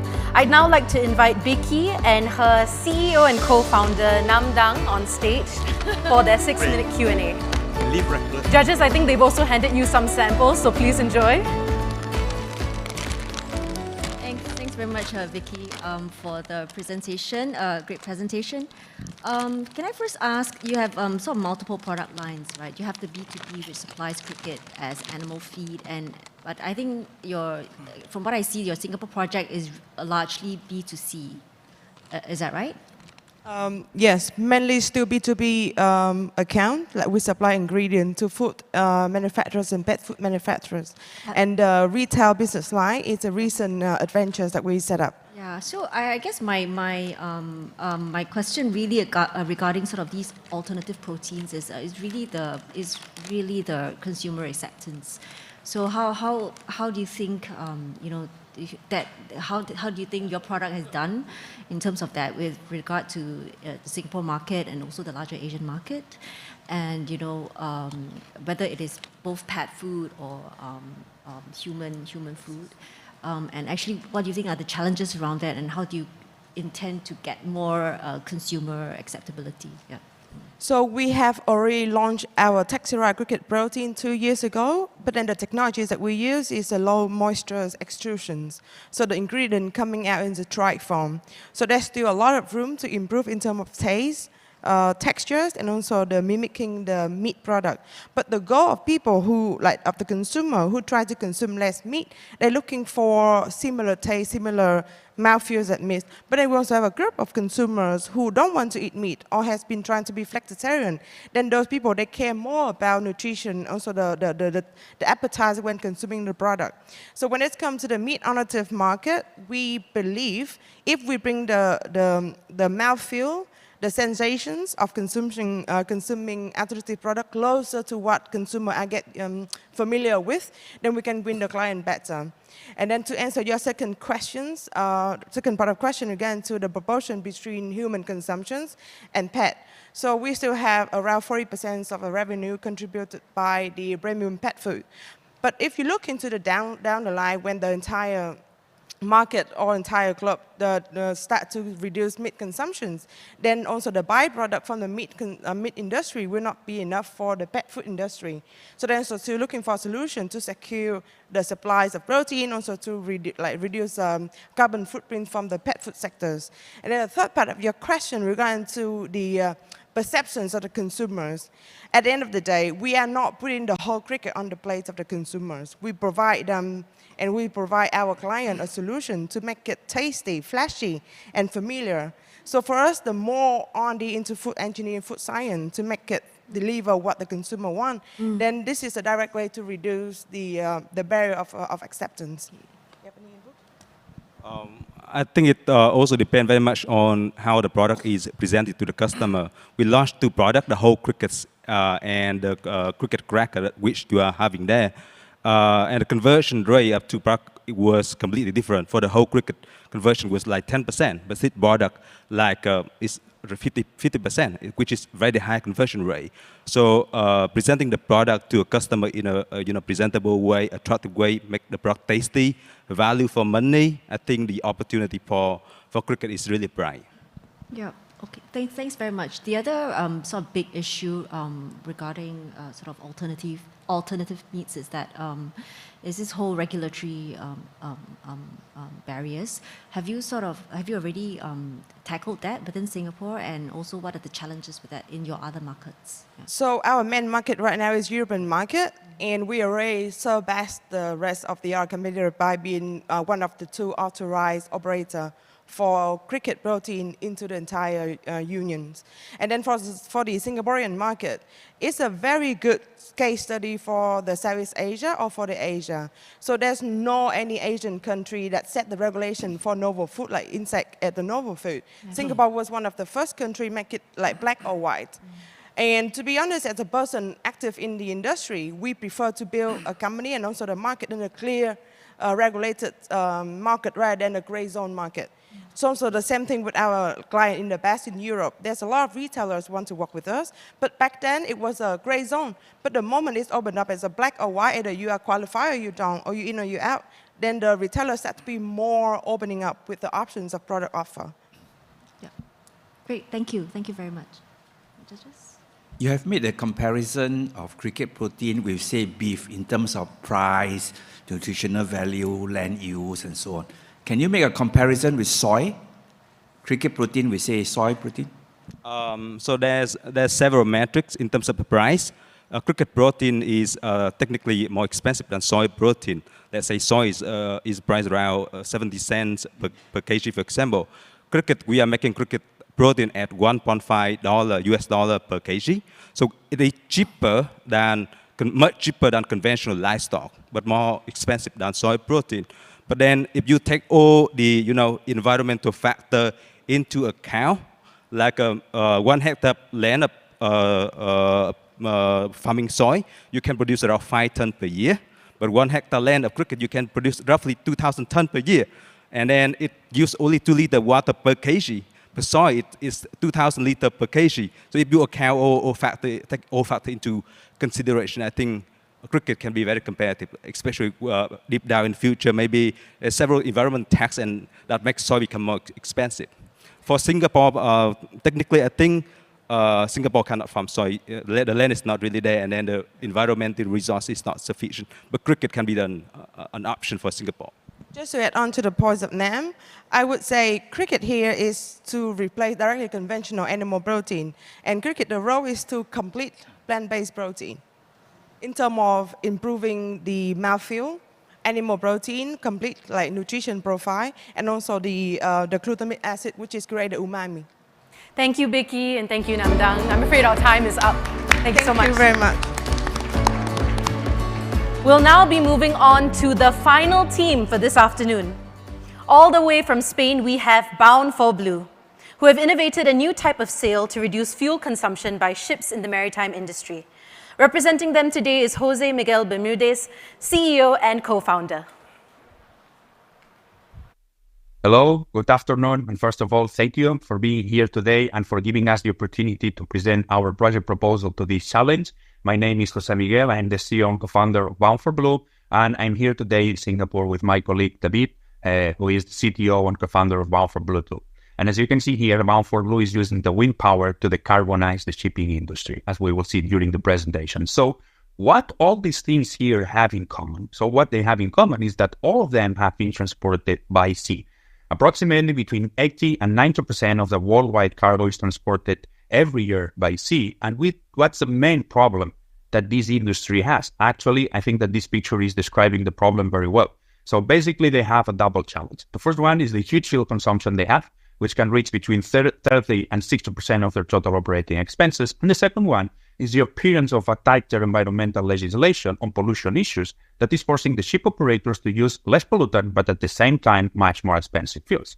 So what's the solution that we are suggesting to solve this problem?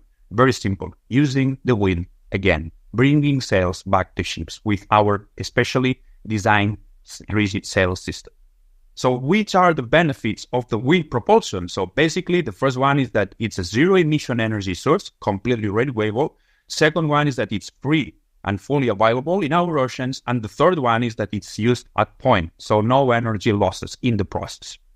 So how it works? Basically, very simple.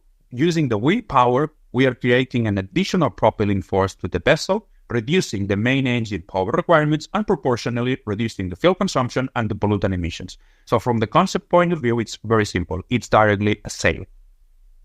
Of course, that we have some competing technologies, especially the two ones on the left.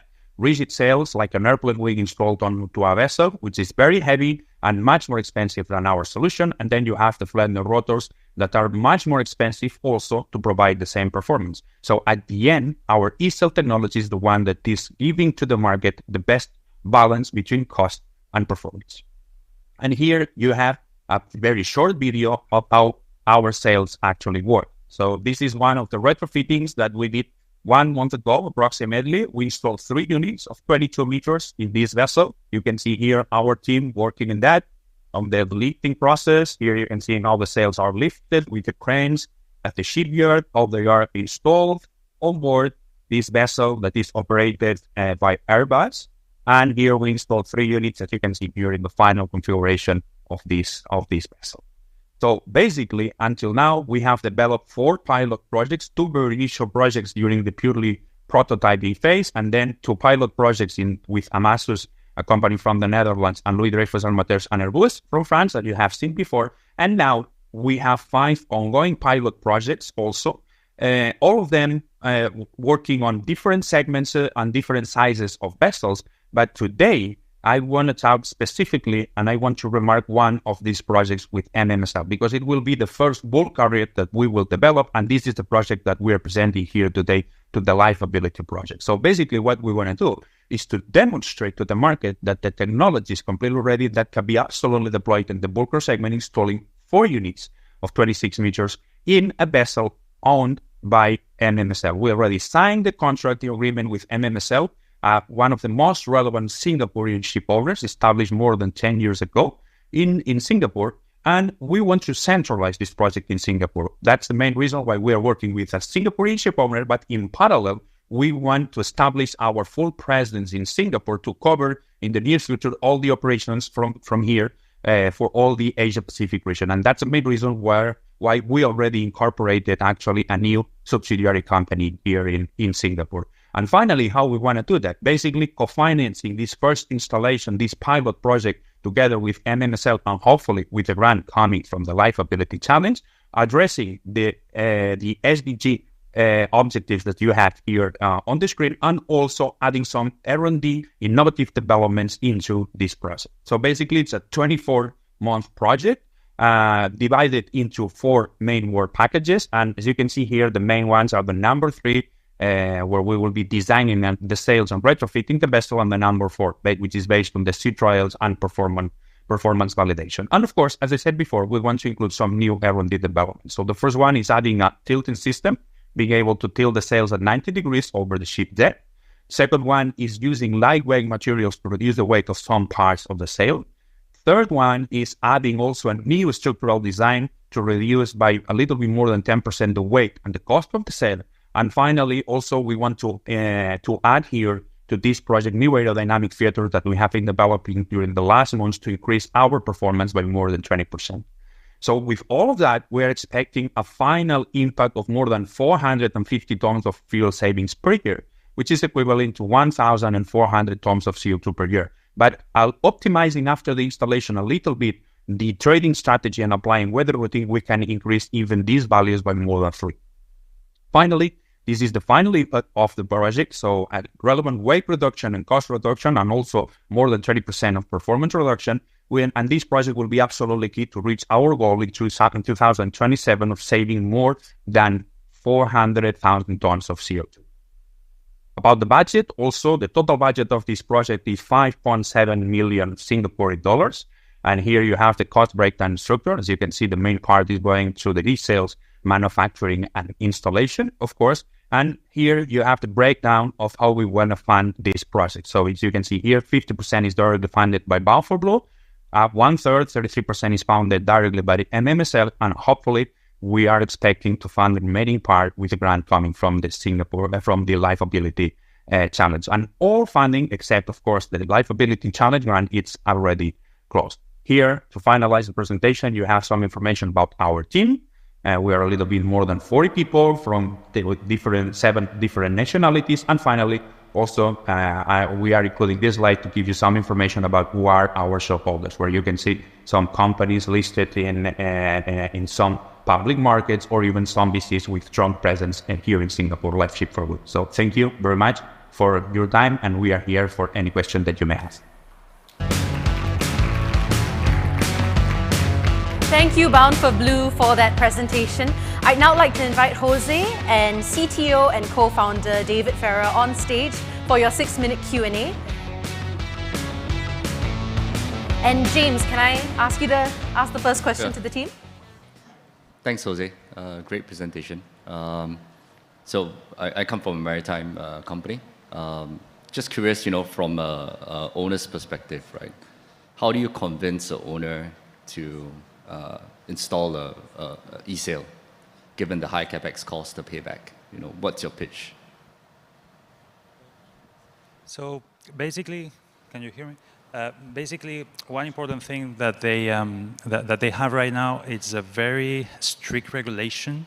It's not only fuel cost that is driving that decision, but also cost related to CO2 emissions. There are new rules, especially in Europe, but they are expanding in the rest of the world, which are basically doubling the savings that you get with the sail. So that's one of the important things. They are forced to reduce fuel emission, and this is already giving a good payback.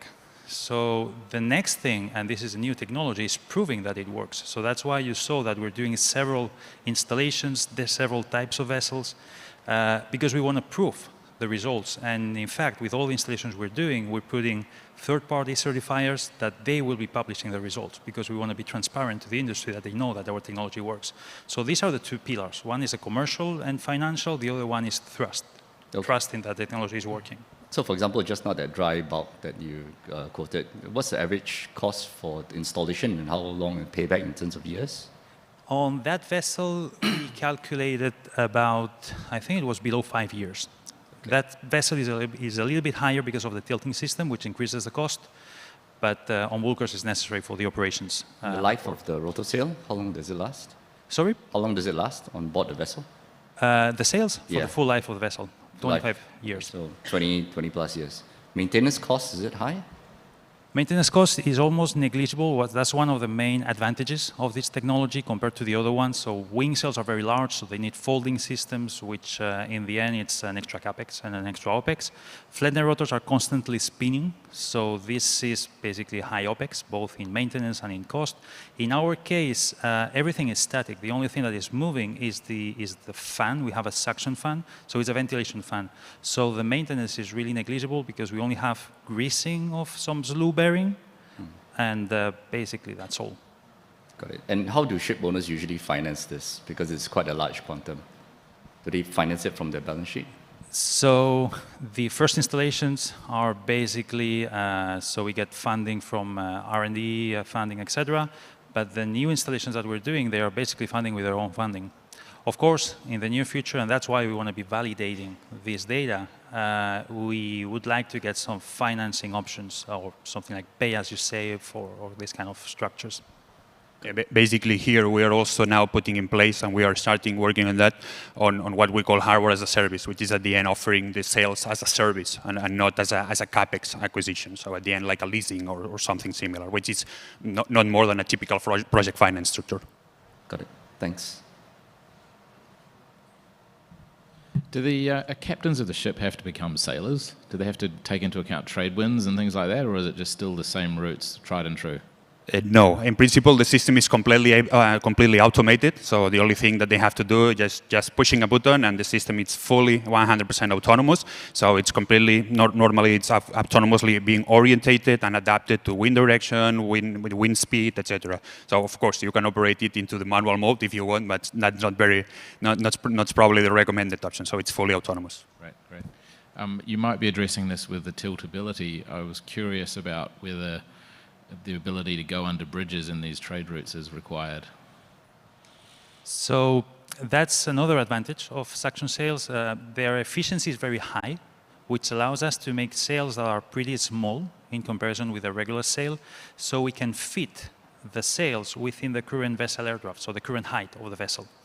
So there is no issues on going below ports, so below bridges. So the tilting system is mainly oriented for vessels like the bulkers, where there are cranes going over the deck.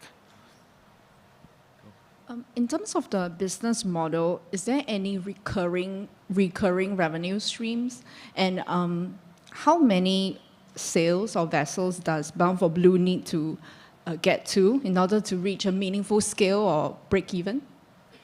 Yeah, of course now we are fully focused on selling the product, but for the next steps, probably starting next year, we will also link to the product some services to ensure some recurrent revenue. Services, the first one is it's very obvious, linked to the maintenance part, but also we are working on other additional services to be deployed, and some of them are linked, for example, to the option of monetizing the CO2 savings that we are generating, or even data treatment in the near future.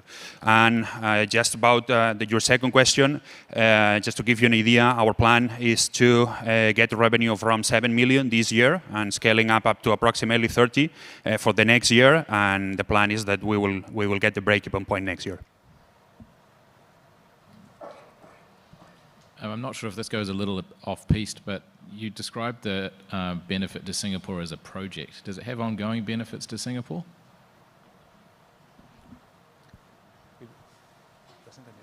Can you repeat the question, so please? You framed it as a project to do the R&D and some of the manufacturing here in Singapore. Does it have ongoing benefits to Singapore after that development project's completed? Yeah, basically our plan is to, and actually if you have seen in the presentation, we already incorporated a new company here, which will be active probably by the end of this year. That's the goal. So our primary goal is that all the activity, especially in Europe, will be driven from Spain, and all the activity in the Asia-Pacific region will be driven from here, from Singapore. But I think that probably if we think only purely about the manufacturing part, probably we are not talking about Singapore. So what we are thinking about is centralizing our operations here, and especially all the technical operations and commercial operations, but about manufacturing, we are probably talking about China or South Korea, as you can imagine.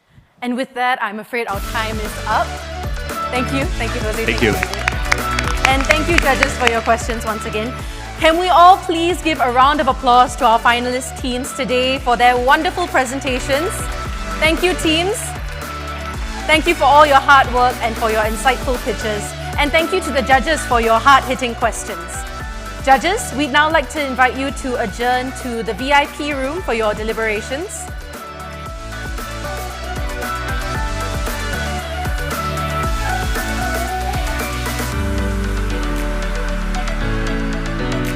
As the judges start to make their way, we'd like all of you to scan this QR code to participate in our popular vote for today.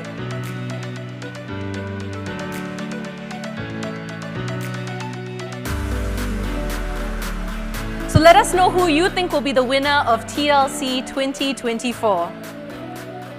Now, while everyone takes the poll, guests, please do stay with us for the next segment, the TLC Dialogue. But before we move ahead to the dialogue, please enjoy this video spotlighting past TLC winners and where they are now.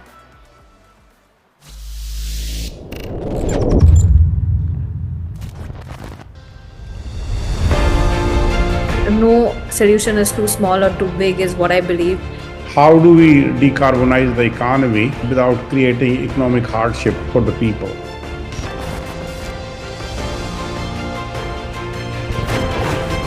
So the Liveability Challenge is a prestigious challenge and it has given accolades to many startups before. We could feel the pressure of competition.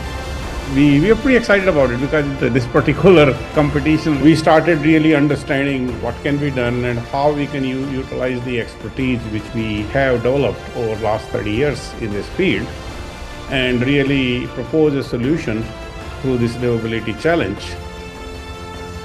You can't be just solving a scientific problem and then worry about how we're going to scale up and who's going to pay for it. Find a problem that is local, that not many people are solving, solve it in the best possible way.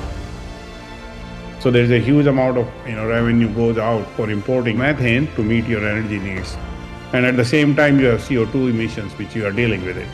So the challenge we took on is can we really use that CO2 which you are emitting and convert into methane so you don't have to import it.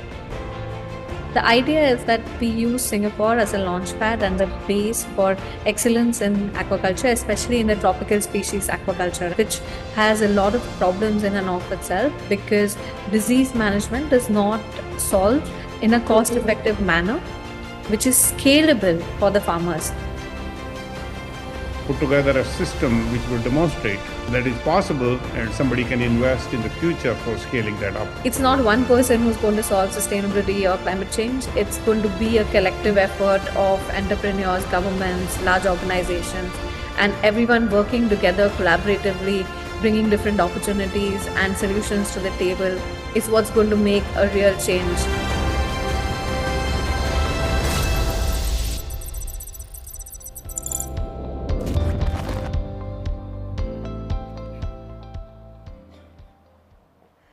Good afternoon, everyone. I am Megan C., Director of Partnerships at EcoBusiness, and I'm very pleased today to be moderating today's Innovation Dialogue on Climate Tech, Pathways to Bridging the Valley of Death.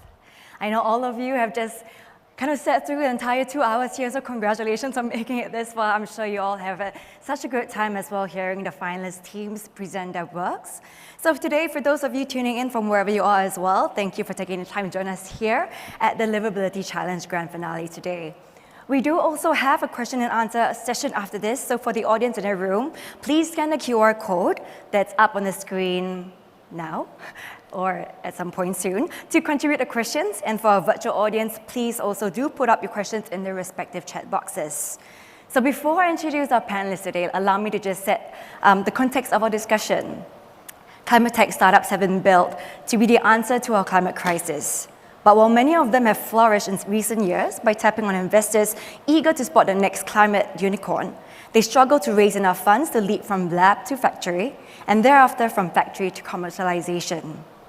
This is a major bottleneck in scaling climate solutions and a big reason why climate tech investment is approximately a third of where it needs to be at to reach net zero by 2050. This is a critical challenge known as the Valley of Death. The gap between early stage development and commercial viability where funding is scarce. In spite of this, we have seen the development of ecosystems such as climate change, climate tech incubators, accelerators, venture builders, and innovation challenges such as today's Liveability Challenge that help build pathways towards bridging this valley for climate tech entrepreneurs. These, together with favorable policies, are key for the climate innovations we need. But how can we speed up the scaling of climate technologies? What challenges must a climate tech entrepreneur overcome along the way? How do we overcome these challenges and bridge the valley of death for climate technologies? Before I go on to introduce to you our distinguished panelists, I'd like to also pose this question to our audience here, which we will also take into our dialogue this afternoon. I think the QR code is meant to be flashed up. So in one word, what is the key factor that helps startups commercialize and survive the valley of death? Please do put up your phones. If I don't see you guys putting up your phones, I know that you are not participating in this word cloud. So as the words start to come in, I'm excited to introduce today's panelists. We have Chao Lo, who is the principal of Granite Asia, a global venture capital firm that invests in the APAC region with particular focus on long-term themes such as the energy transition, food systems, and sustainability.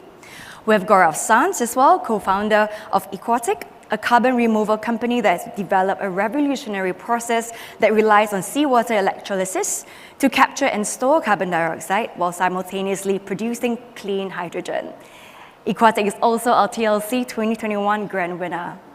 We have Rishita Changade, CEO and co-founder of Tiora, a Singapore-based biotech company that develops solutions for the aquaculture industry with a focus on addressing viral diseases, and also our TLC 2023 grand winner for the food and nutrition track.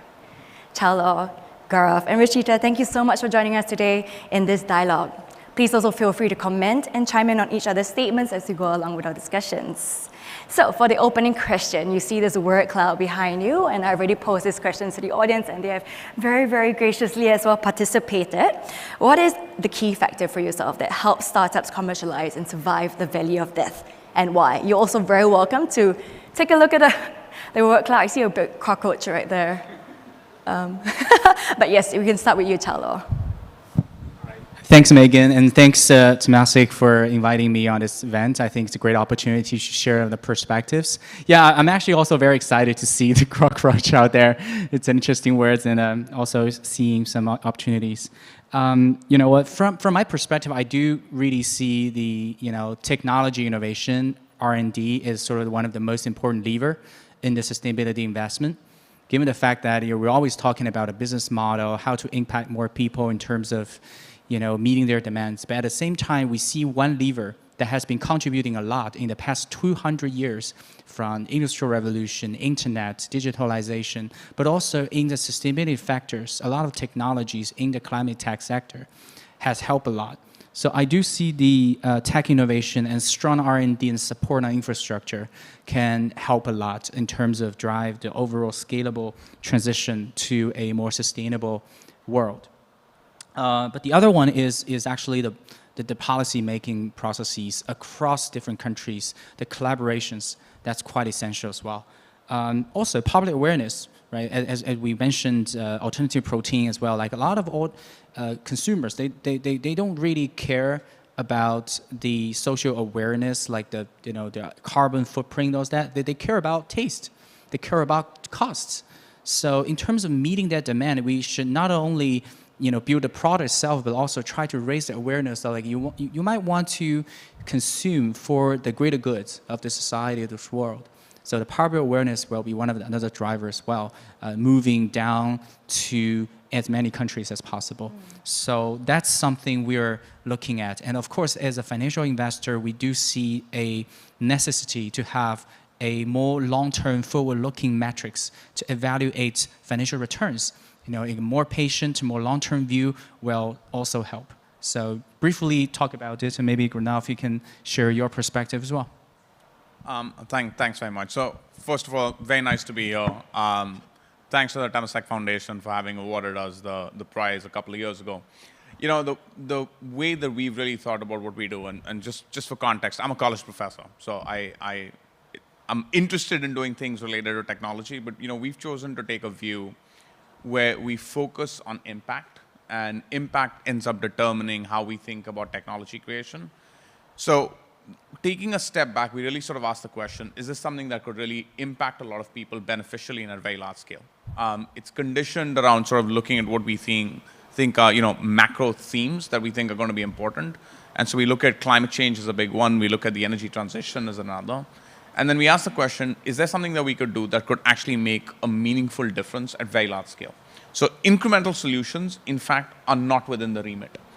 The last piece to point out is, we think about affordability. I grew up in India, and, you've got large countries with very large populations that can actually afford very little. And so affordability and access turns out to be really important to how you think about this.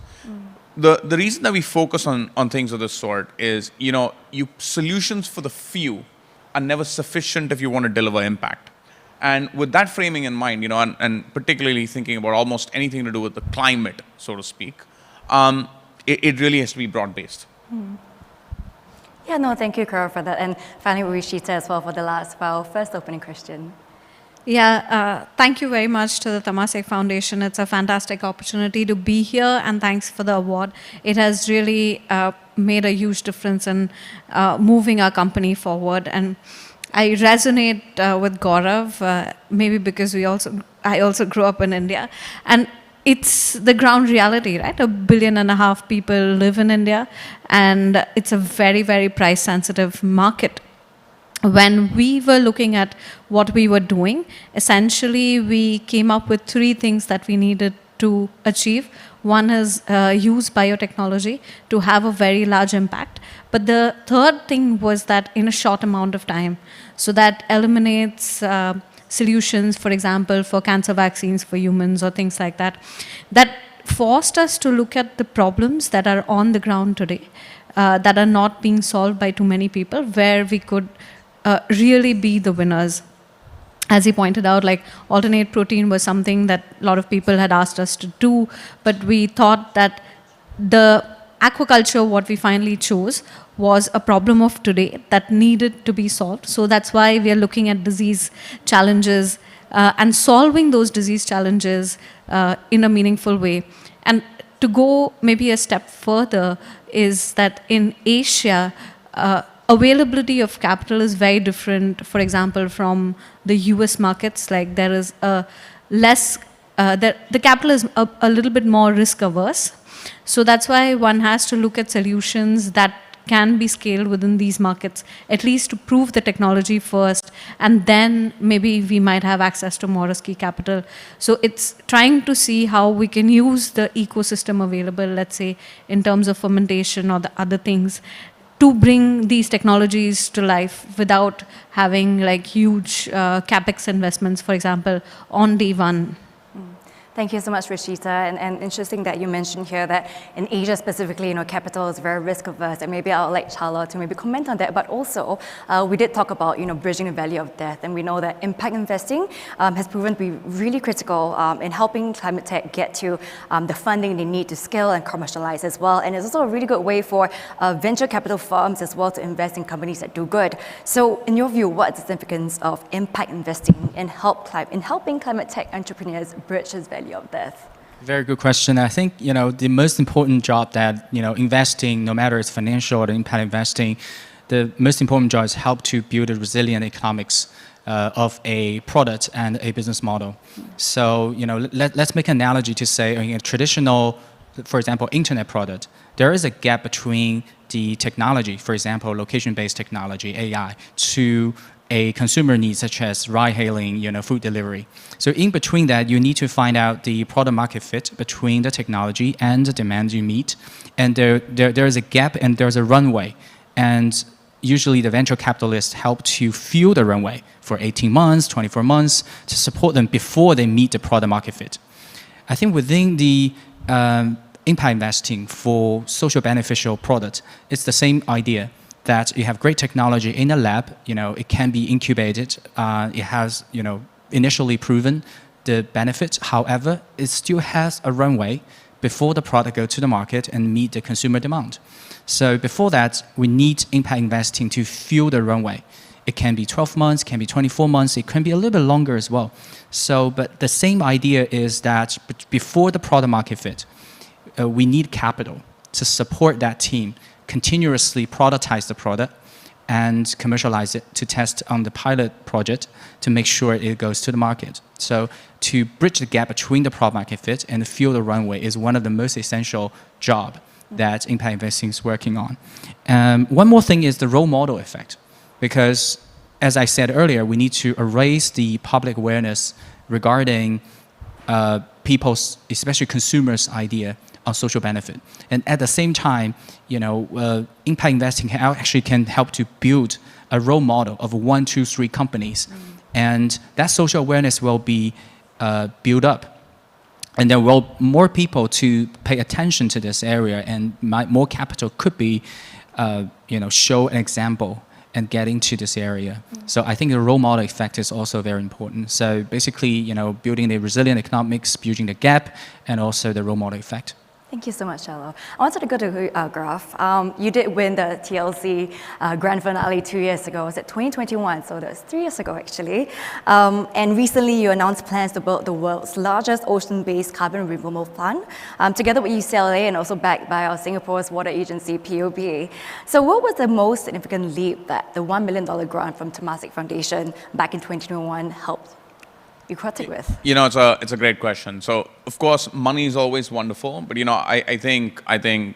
I'm sure Lee Lang Heng is somewhere in the room, and Anders So is somewhere in the room. But I think the most significant part of the general engagement really involved finding a partner in Singapore that we could work with.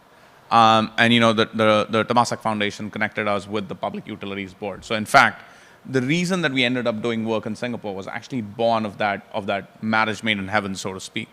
Of course, that's work that we've now continued. The money was, of course, useful. We used the money in part to actually build a small pilot plant in Singapore.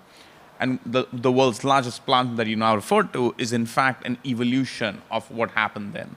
And so I think, I want to offer sort of a different take on the role model effect.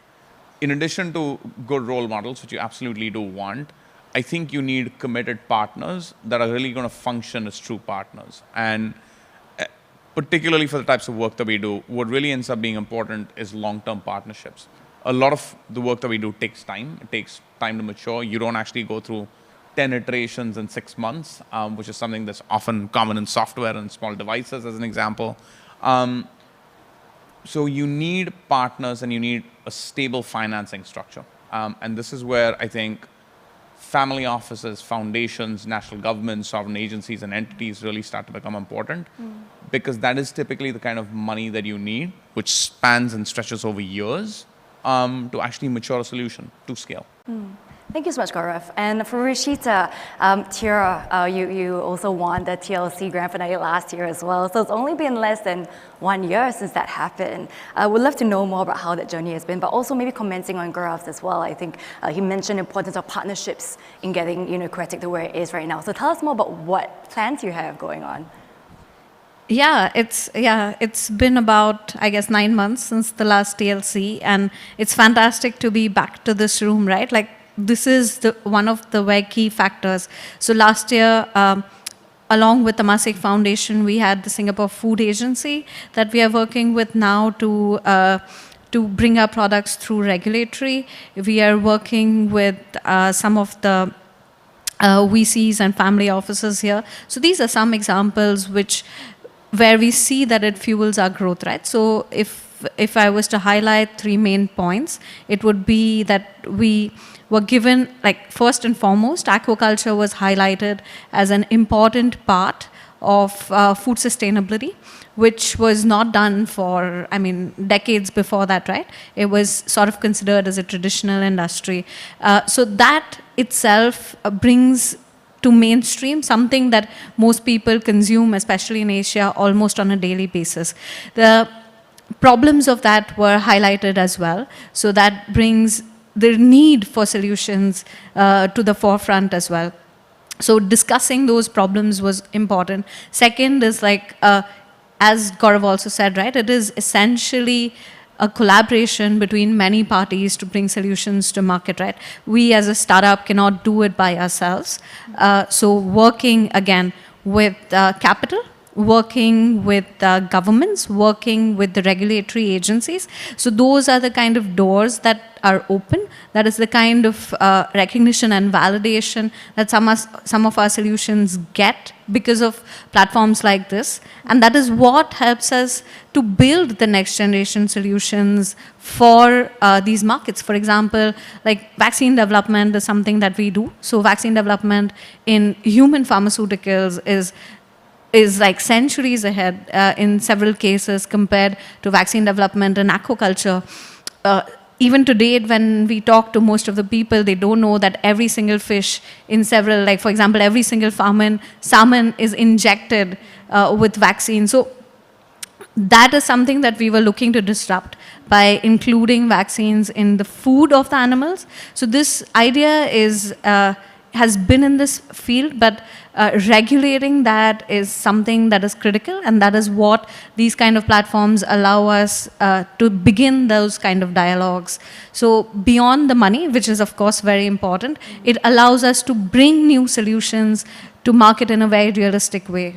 Thank you so much, Rishita. I like how this conversation, we're beginning to see the very big kind of topical, topical ideas that we need in order to bridge the value of death. And I hear partnerships, I hear policy making, I hear public awareness as well. So I wanted to go back to you, Chalo. Rishita and Gaurav did mention as well that importance of public awareness and also partnerships and also the financing bit as well. So how do investors such as Granite Asia collaborate with other stakeholders such as governments, research institutes, industry partners to support climate tech innovation and also navigate regulatory hurdles? Yeah, this is quite important capabilities that a fund, a team can actually work together to navigate. But usually, all our investments are our portfolios. We need to manage it, and we also need to empower it. But different portfolios has actually different problems to solve, and they have different priorities. So it really depends on the vertical and the issues they need to solve.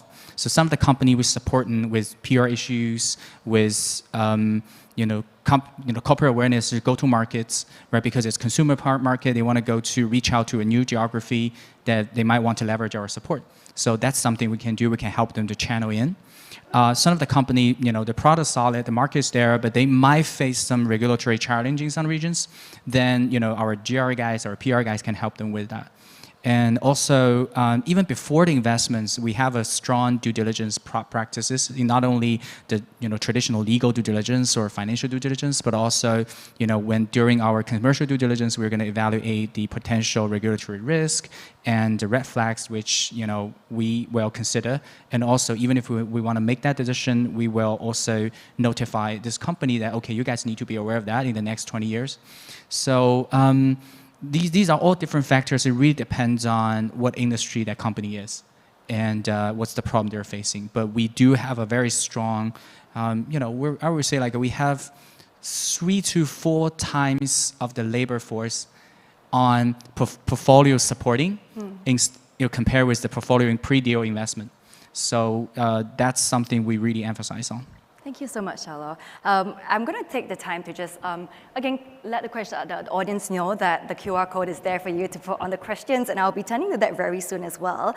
But just wanted to turn to Gaurav and Rishita for this one more. We talked about the value of debt a little bit, and wanted to ask maybe a little bit more of a personal question with Aquatic and Teora respectively as well. Did your respective companies go through a phase where it was close to falling into the valley of death? And if so, how did the team navigate its way through this? It's a great question. I'm not sure that you're ever through the valley of death. I think you evolve. But I think the short answer is we had a thesis around how we chose to approach what we were doing. We were convinced that what we needed to do was come to scale quickly enough. And we thought that we could iterate through performance once we're actually at scale. I think one of the challenges that you end up in anything related to climate tech, so to speak, is that it's often hard to convince people, but it's often hard to convince yourself that you can come up the scale curve quickly enough. lots of really good ideas sort of remain interesting laboratory experiments that don't ever turn into much more. And so with the work that we do, we run these crash development programs where you go from something that sits on a laboratory bench to something that's 1 million times larger, and you do it in 24 months. The objective is to really be able to build some proof points around what we call a techno-economics, unit economics, manufacturability, and scalability to ask the question, could this actually work at a commercial scale? Assuming that it can, that turns into an important proof point.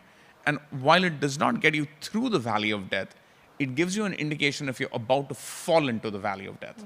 And so if you're not going to fall, that's actually quite important because it means that you have a pathway out. And so that's really what we've been focused on. Thank you so much, Gaurav, for sharing that with us. And for Rashita.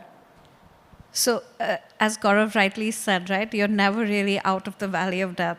But essentially what that means for us is that what is the next step of de-risking that is required so that we can actually reach to the next step of the solution.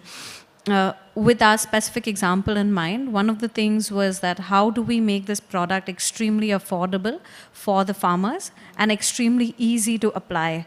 And so from day one, we were working with the farmers, with the end consumers in that case, to try and understand what are their normal farming practices, how do they actually integrate products on the ground. So basically farmers is an example, but understanding for us the consumer behavior was extremely important to be able to say at day one that if this is the price point that we can't reach, it's not going to be a product. Like, as Gaurav rightly said, right? Like, there are amazing technologies in a lot of research laboratories. Can we bring them to a price point that is acceptable to the market? And so that was one very key thing that we were looking at. And the next was that how do we leverage the existing ecosystem to bring some of these products to market before we go on and build our plant? And this comes a little bit from learnings from several of the other synthetic biology companies that are out there and understanding that this might be a better way forward rather than building everything in-house on day one. So it's like what we chose to do is de-risk the market first, de-risk the need first before we bring in-house more of the operations, more of the manufacturing and so on. So it's a continuous journey. And we hope to remain out of the valley of death. But through these kind of strategies where we are really like asking ourselves every day, like, is this the real situation? Are we really like going to solve this problem rather than painting a rosy picture about it? Thank you so much, Rashita. And I wanted to turn to you, Chow Law.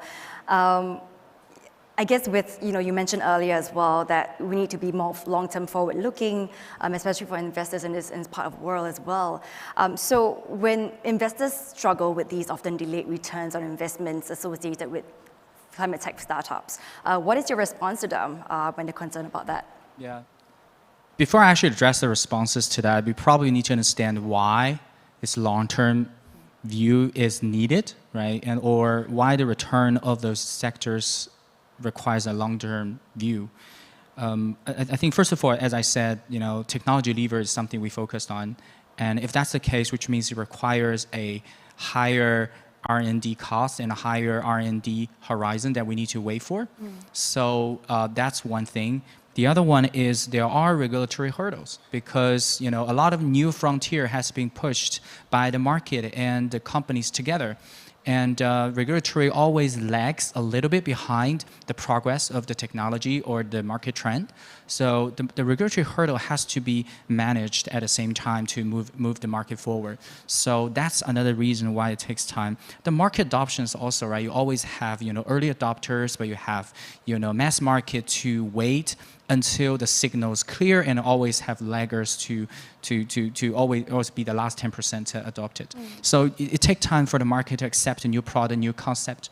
For example, the Cricket One product, right? I personally found eating cricket very interesting and I found the product very tasty, but also you can imagine if that product goes to the market, you really need a lot of market awareness, education, promotions to let people get loose on it, right? So that's the market adoption part. So all these things come around, get the answer of why it takes so much time. But on the other side, actually only from financial perspective, don't talk about like a social impact and all that, just from financial perspective, I think adding portfolio with impact investing portfolios can help to mitigate the risk of the portfolio management, because usually these deals are less correlated with economic cycle. If all your portfolios are correlated with each other, when you have the up market, when you have the down market, it actually goes very turbulent. But having impact investing portfolios actually can de-risk of the portfolio management and lessen the turbulence of the market portfolio value. So that's actually from financial perspective. But also from our fundraising perspective, we also deliver our message clearly that we need long-term money, more patience on both evaluating financial and social impact on those things. As a fund itself, Granite Asia, we don't only invest in climate technology, social-related product. We actually evaluate ESG criteria for all our portfolios in the past. And going forward, we're going to put these ESG questionnaire and in our due diligence processes to make sure, it's not only a company that makes money, and it can also be a company that fulfill the environmental, social responsibility and right governance structure. So this is what we can do as a financial investor and embedded in ESG flavor in our whole investment matrix. Thank you so much, Chalo. I wanted to turn to Gaurav and Rashita as well. Have you ever had to respond to a potential investor or funder about the long-term horizon of their investments? So speaking for myself, absolutely, all the time. In fact, I would almost argue that we actively tell people that the things that we do are a decade-long run. It's not even a decade-long bet, because most of the things that we work on just are really big problems. Climate change is one of these things that's not going to get solved overnight. As a society, we're going to work on it for 100 years, if not more. And so I think we have to sort of get with that mind frame that this isn't a quick return, so to speak. You will definitely see financial returns, but you're going to start to see them come about as a function of time. And then they're going to grow as we societally act on climate change mitigation in time to come. And there's just no escaping it. And what were the response to that? It's interesting. So I would say there's effectively two clear buckets of response. I think in general, everybody's aware of this. I think when you think about the fund platform, I think there are certain funds that just have a shorter horizon and they're very clear about it. And they say, you know what, not for us. And there's others who say, great, this is exactly what we've been set up to do. And this is how we'd like to proceed as well. This sounds like a good ending. Rashita, how about you? I mean, Gaurav essentially resonated, like every VC would ask this question, right? And what Gaurav said in the end, right? That's exactly what it is. It's like, what is the fund mandate or fund thesis? It could be climate, but it needs to realize that we are not a SaaS e-commerce startup. Returns would be different. So, and even the questions that are asked would be different, right? Like, for example, customer acquisition cost, or these things are more relevant perhaps to SaaS startups. But the context of those questions become very different when you're looking at maybe like startups like ours, which are deeply based in biotechnology, but using this technology to solve the problem. That is number one. Number two is like we also do have a dialogue with the VCs, right? Like how can the relationship go beyond the dollar? In the sense, like because we deliver physical products rather than software-based products. So the requirements are also very different, like beyond regulatory, there are the operational requirements. Yes, these are traditional business problems that people have solved multiple times, but understanding that this takes a lot more than, for example, bringing software to the market. From both sides brings a bit more alignment, in my opinion, to say that, okay, this is different. Return structures can be different, and timelines of the returns can be different. Thank you so much, Rashita. I wanted to turn the attention a little bit to where we are today. Singapore, in Asia Pacific, and what, I guess to Chalo, why is impact investing particularly important in this region? And what is most unique about climate tech startups here in Asia Pacific? Absolutely, absolutely. One very simple and clear answer is that this is this is the most populous region in the world. And the most populous region also means the impact and also burden to the environment as well. So that's the number one important factor that I can actually see. The other one is the fastest growing economy here, right? You know, from China to Southeast Asia, and all the countries are growing super fast with a lot of industrial produced goods and a lot of agriculture needs and water needs, all that. But all these economic growth put huge burden into the environmental costs as well.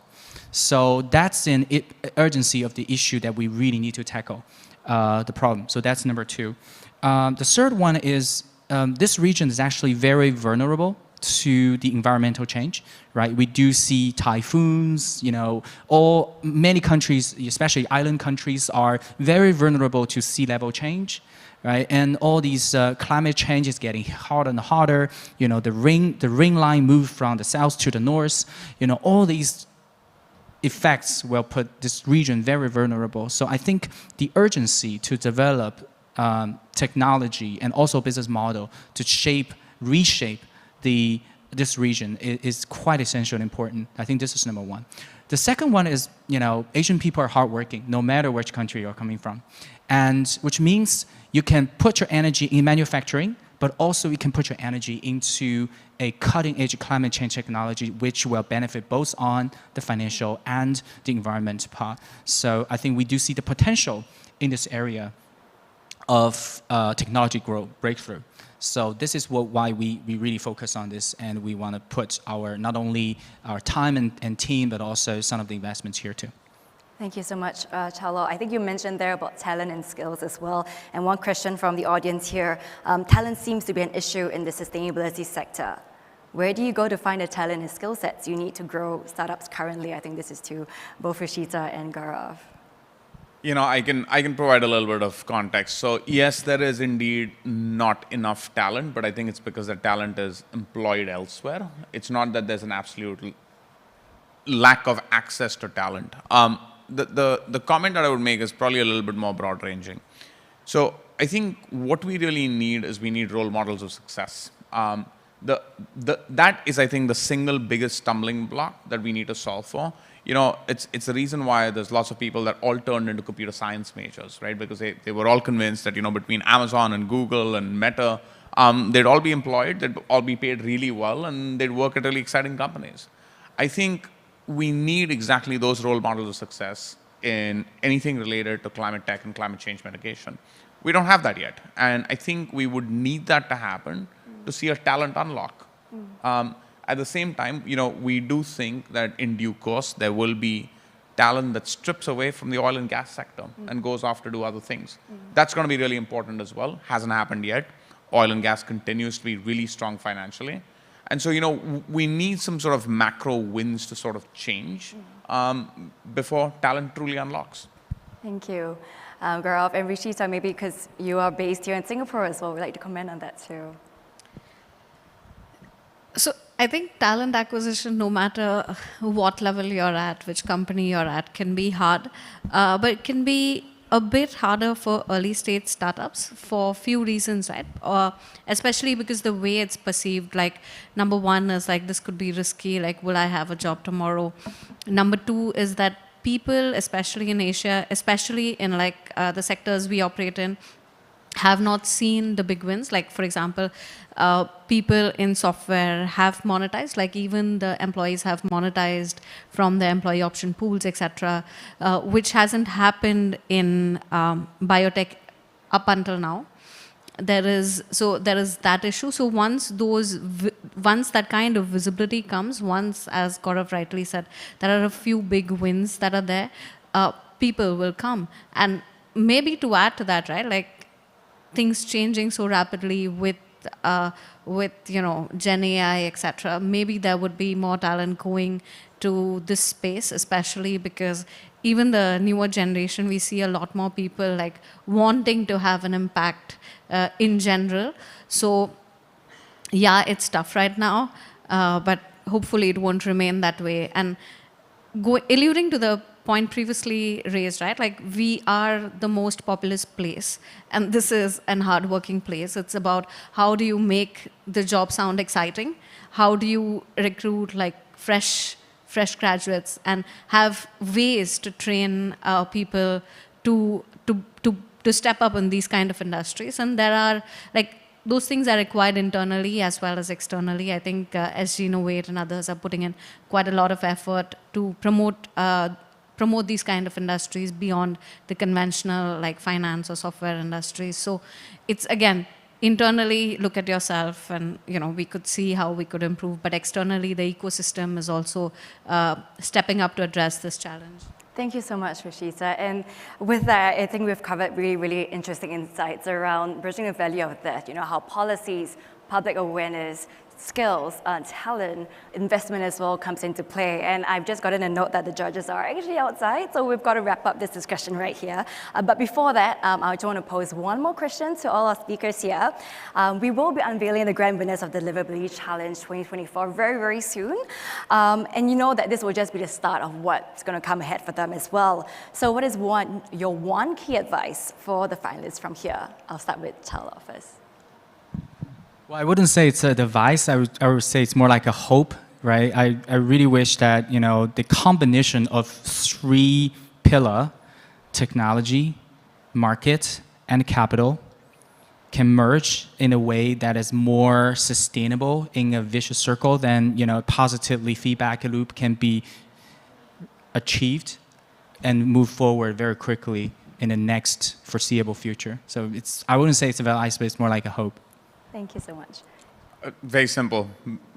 Build the best partnerships you can. Short and sweet, I like that. And Rashida? I mean, yeah, advice is difficult, but it's simply to conclude is to say that if you're going to be in this space, it's going to be hard, and it probably would be harder than several other spaces. So if you're in it just to make money, it's like there are easier ways to make money. If you want to build impact, this is the space to be. But exactly, you need to persevere through all the headwinds to actually be able to do that.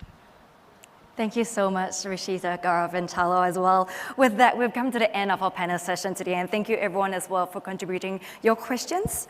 On this note, thank you all for being good audience who have said that already, obviously. But we're going to invite the judges back into the room very shortly. But in case you have not done already, we'd like to just flash up the audience poll again, just to make sure all of you have put your votes in, and to also have a peek into who you think will be the Liveability Challenge 2024 grand winner. Please place your votes. And with that, I'd like to hand it over to Shireen. Thank you.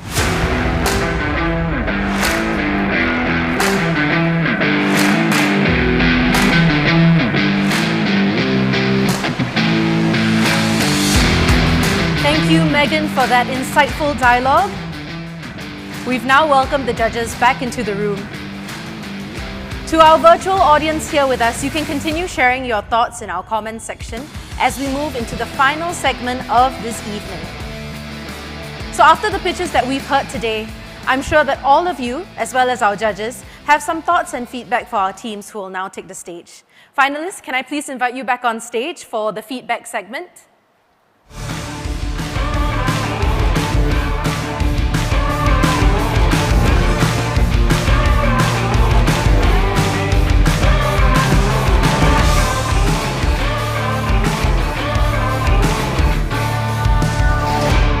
Let's give them a round of applause.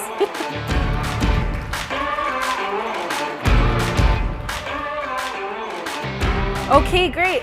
We'd first like to invite Nick from Era VC to give us a summary of the judges' feedback for the teams from the food and nutrition track. We'll just get Nick a microphone here.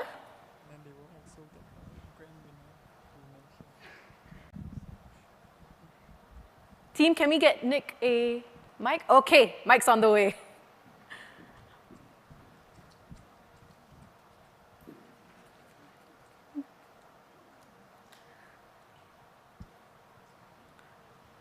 Oh, Nick, would you like to shout your... Let's test your diaphragm. Okay, thank you. Yeah, it's on the record. Are you supposed to pass?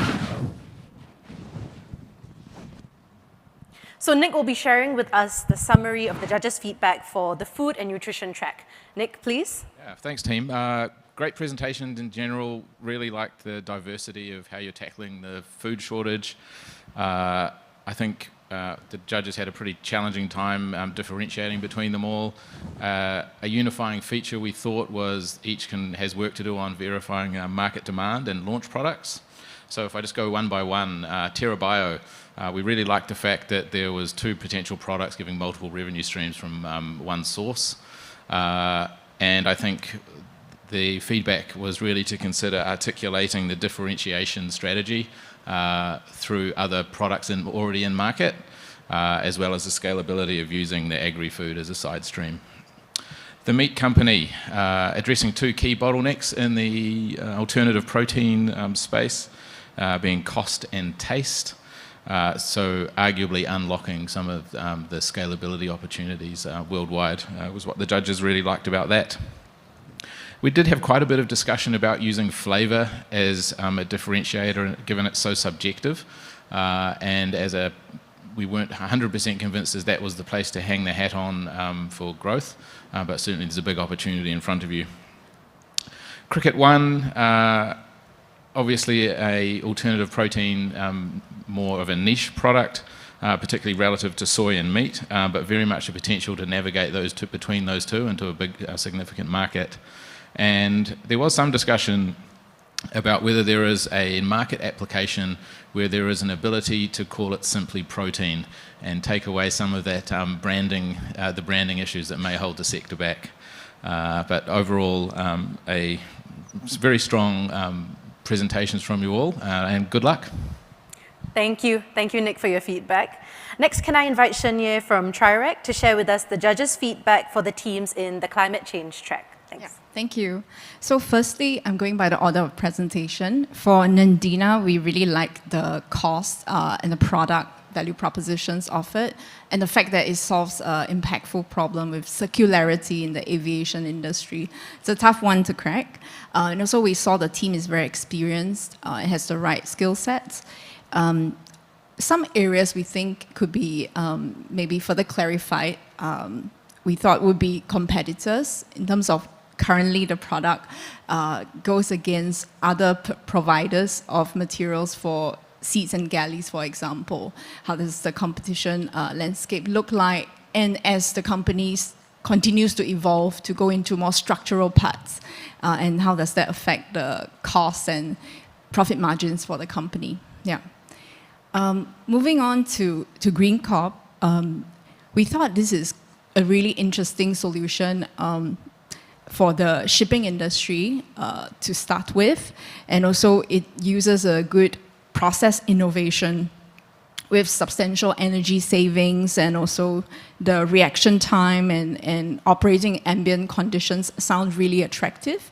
But we think that some other additional factors still need to be looked at and further verified in terms of scaling up the process, whether the yield and productivity levels can still be maintained, and whether the product can scale up to be a very impactful category leader in this space, which is getting more and more competitive. So the time to go to market and your choice of partners for this will be hugely important, and we look forward to hearing more updates from the company down the line. Thanks. And moving on quickly to GAFD, yeah, GAFD, yeah. We love that it's addressing a real problem in the for the SAF space, and it's a really creative way of taking alternative feedstock and turning it into UCO equivalent. And also we like the validation work and the pilot work that has been already done by the company. But maybe something we didn't get to see is in terms of the uptake agreements, the commercial certainty, and also, yeah, how do you intend to do further R&D to improve the product and the process down the line. Because this space, there are a lot of people working on alternative technologies. Yeah, so the window of opportunity could be very narrow. Yeah. Lastly, for Bound for Blue, thanks for taking us through the journey of the company, and I think it's very exciting for the judges to see how company has already done quite a lot of testing in a tunnel environment as well as real-world situations. We think the market problem being addressed is very real, both from the fuel saving as well as the climate impact perspective. Yeah. But maybe areas that could be further clarified would be what your competitors are doing, and overall how is the market situation looking like among the various alternative propulsion technologies. Yeah. And maybe further showcasing your plans for growing the business model, diversifying the revenue streams in the future. Yeah. Thank you. Thank you, Shenya, for that feedback. Finalists, can I please invite you to take your seats now? Thank you.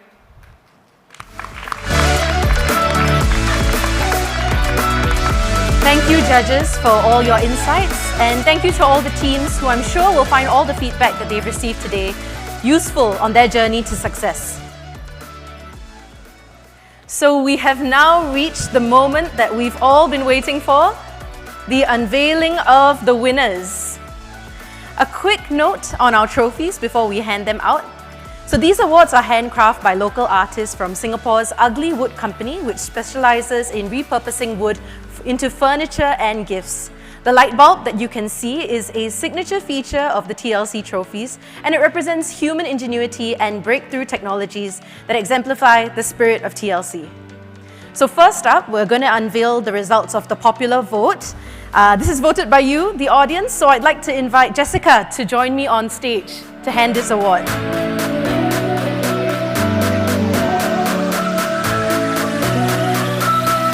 Thanks, Jessica. So we're always very curious about this particular vote because it's not determined by the judges, but actually by you. So the winner of the Popular Choice Award goes to... Need the trophy? Oh, okay, Nandina Ariem. Congratulations to the team. Can I please invite you? Team, can I please invite you on stage to receive the award? In their excitement, they forgot that they have to come to stage. Congratulations!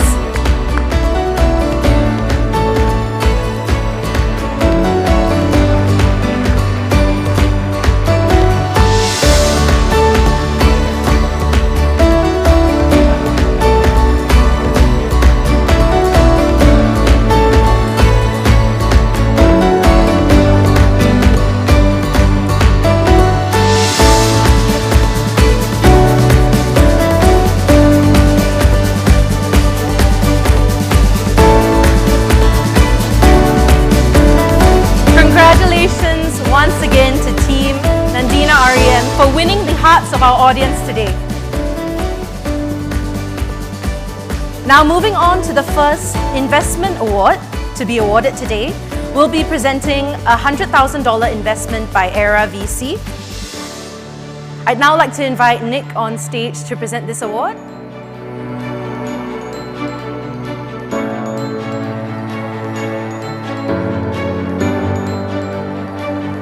Thank you, Nick.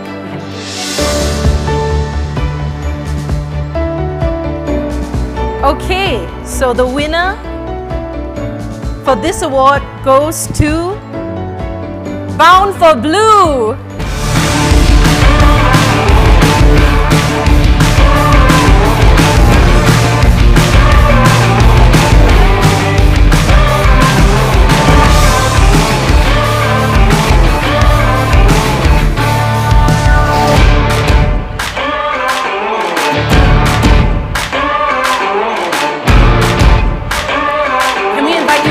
Please take a photo.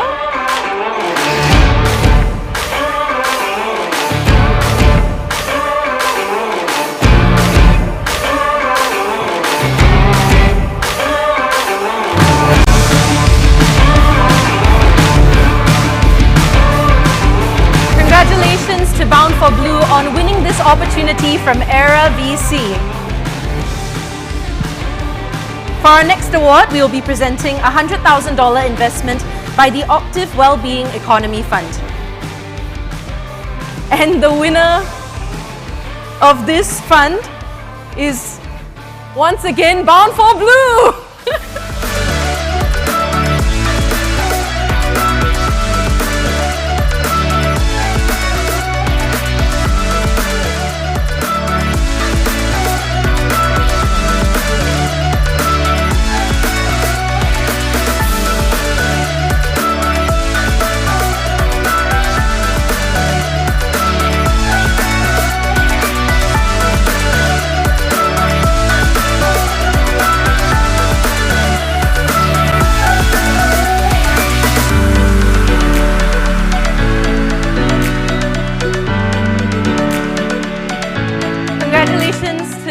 Bound for Blue, and thank you, James, for presenting the award to the team. Moving on to our third award for this evening, we'll be presenting a $100,000 investment by TriRec. I'd now like to invite Shenye on stage to present this award.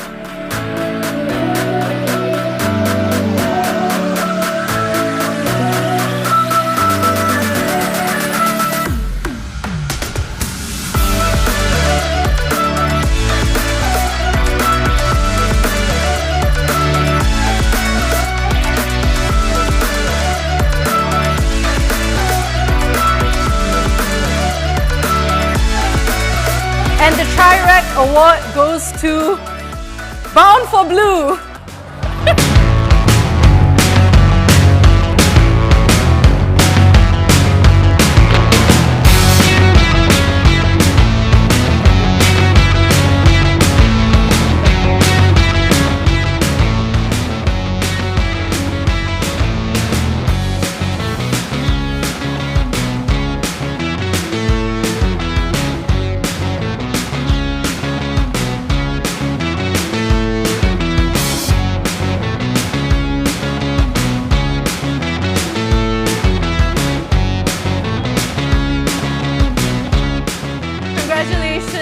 Once again to Bound for Blue for winning this opportunity from TriRec.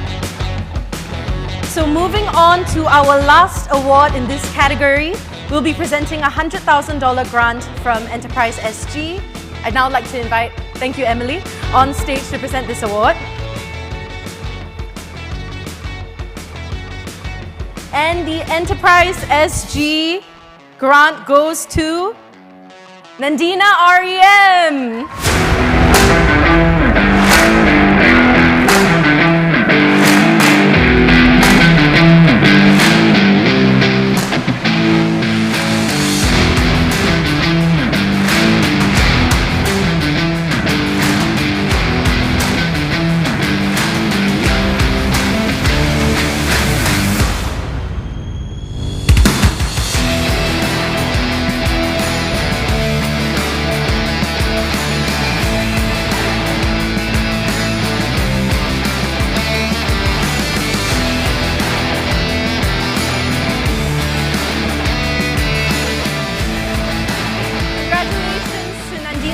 For winning this opportunity from Enterprise Singapore. Thank you, Emily.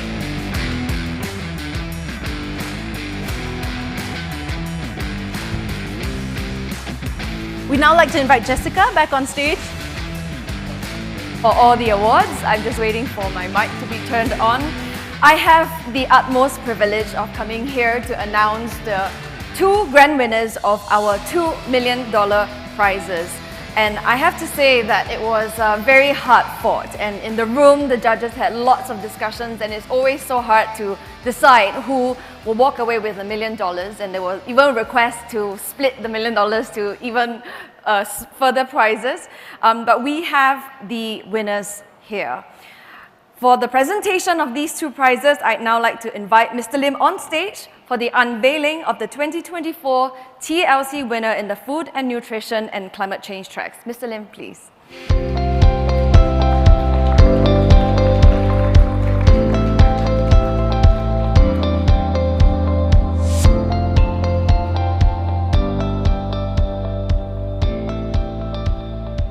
All right. So, Drum roll, please. The Liveability Challenge Grand Winner 2024 for the new food and nutrition track goes to, just to make sure it's the correct one, Cricket One. Huge congratulations to Cricket One for winning the $1 million prize.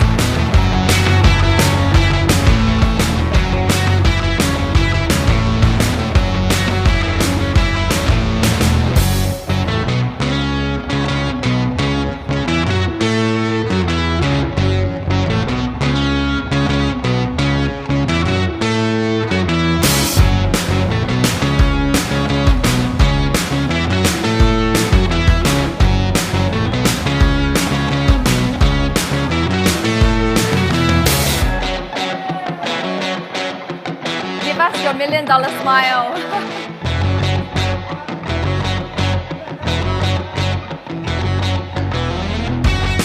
Okay, well, stay on stage. Mr. Lim, can I invite you to please share with us why Cricket One has been the winner?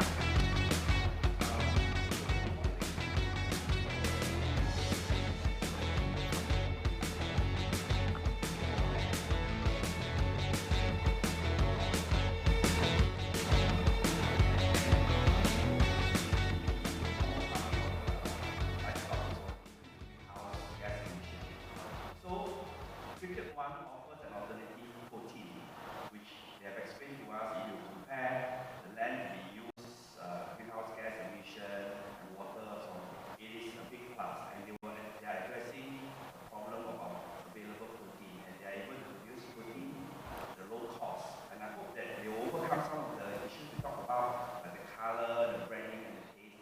And over time, if this is successful, then this will become a source of low-cost, cheap protein for this part of the world, especially those with the lower income. And for that reason, we chose Cricket One. Thank you. Cricket One, would you like to share a few words on your win?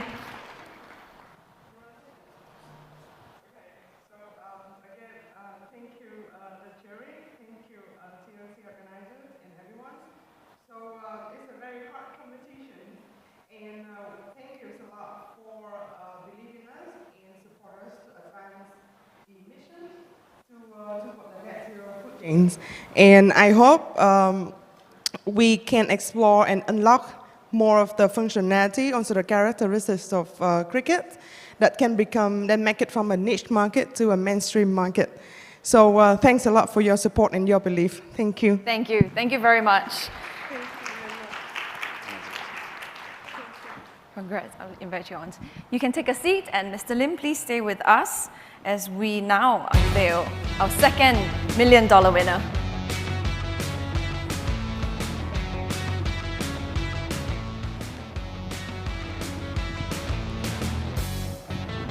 Okay, and we've come to the big moment, the second big moment of this afternoon.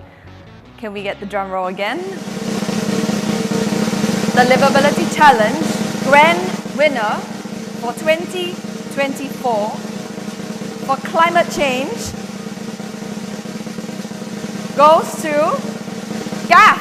Huge congratulations, GAF, for winning this $1 million prize.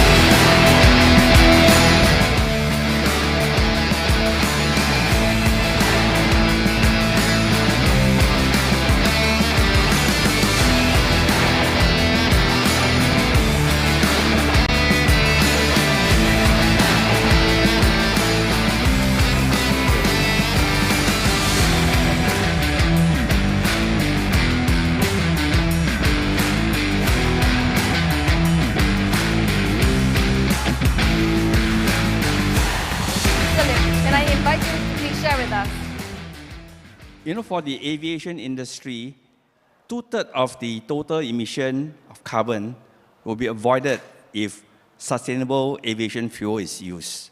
But today, only about 0.1% of the fuel is sustainable aviation fuel.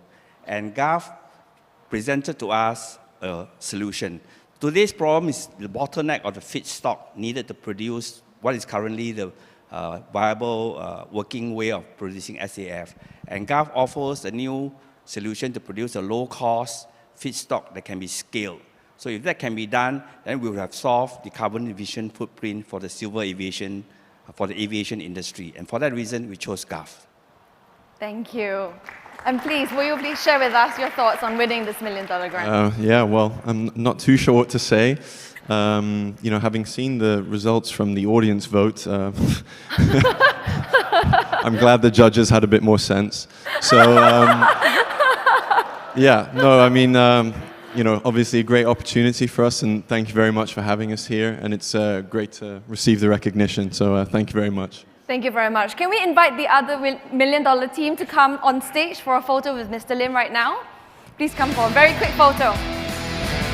Yeah, just stay on for a photo with the two winners.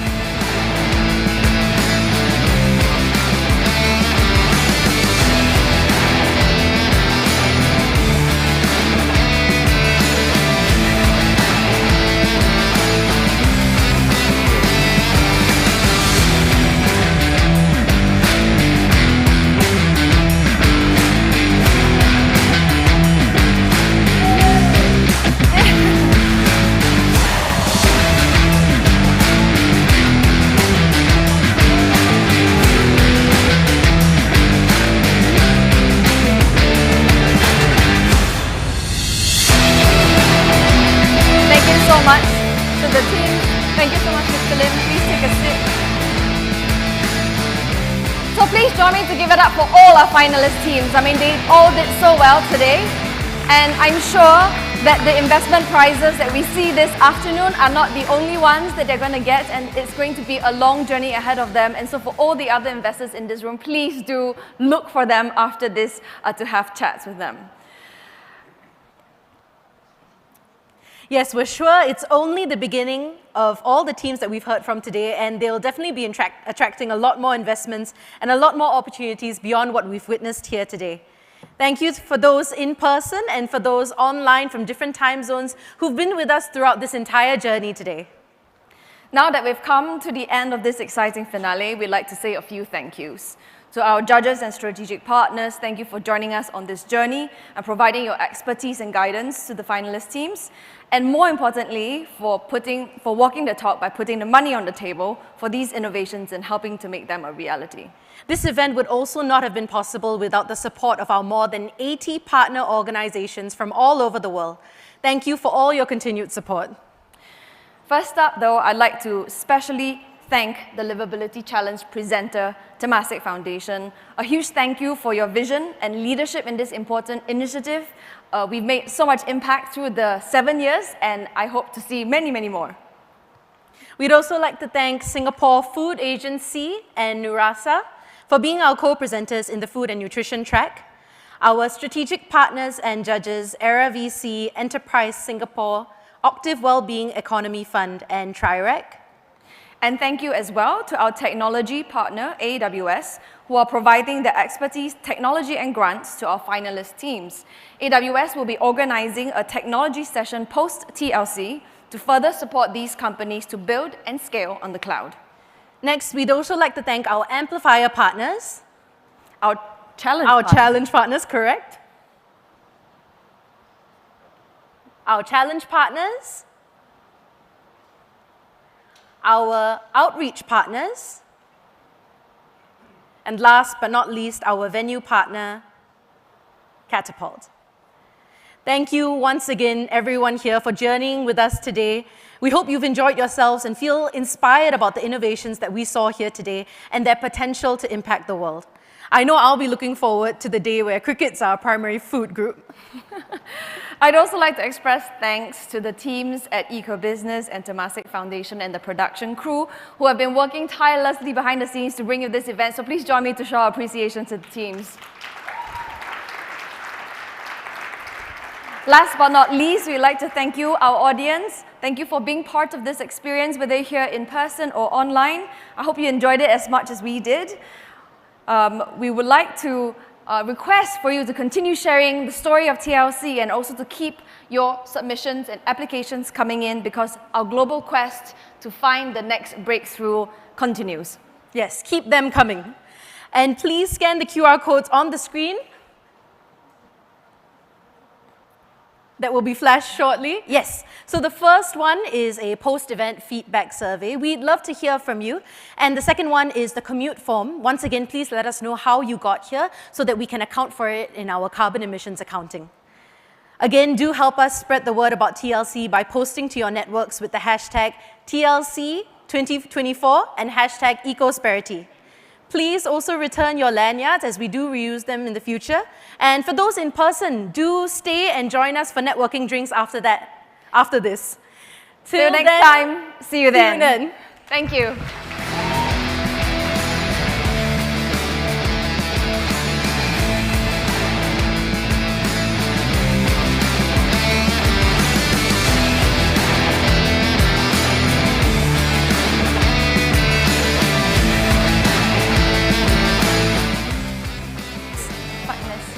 Finalist teams, strategic judges, TF and EB teams, please stay on for a group photo. You can slowly start joining us on stage. Finalists.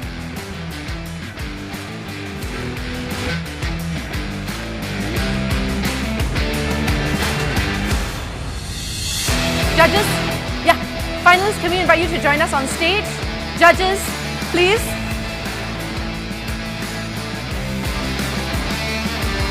Thank you. The Temasek Foundation team.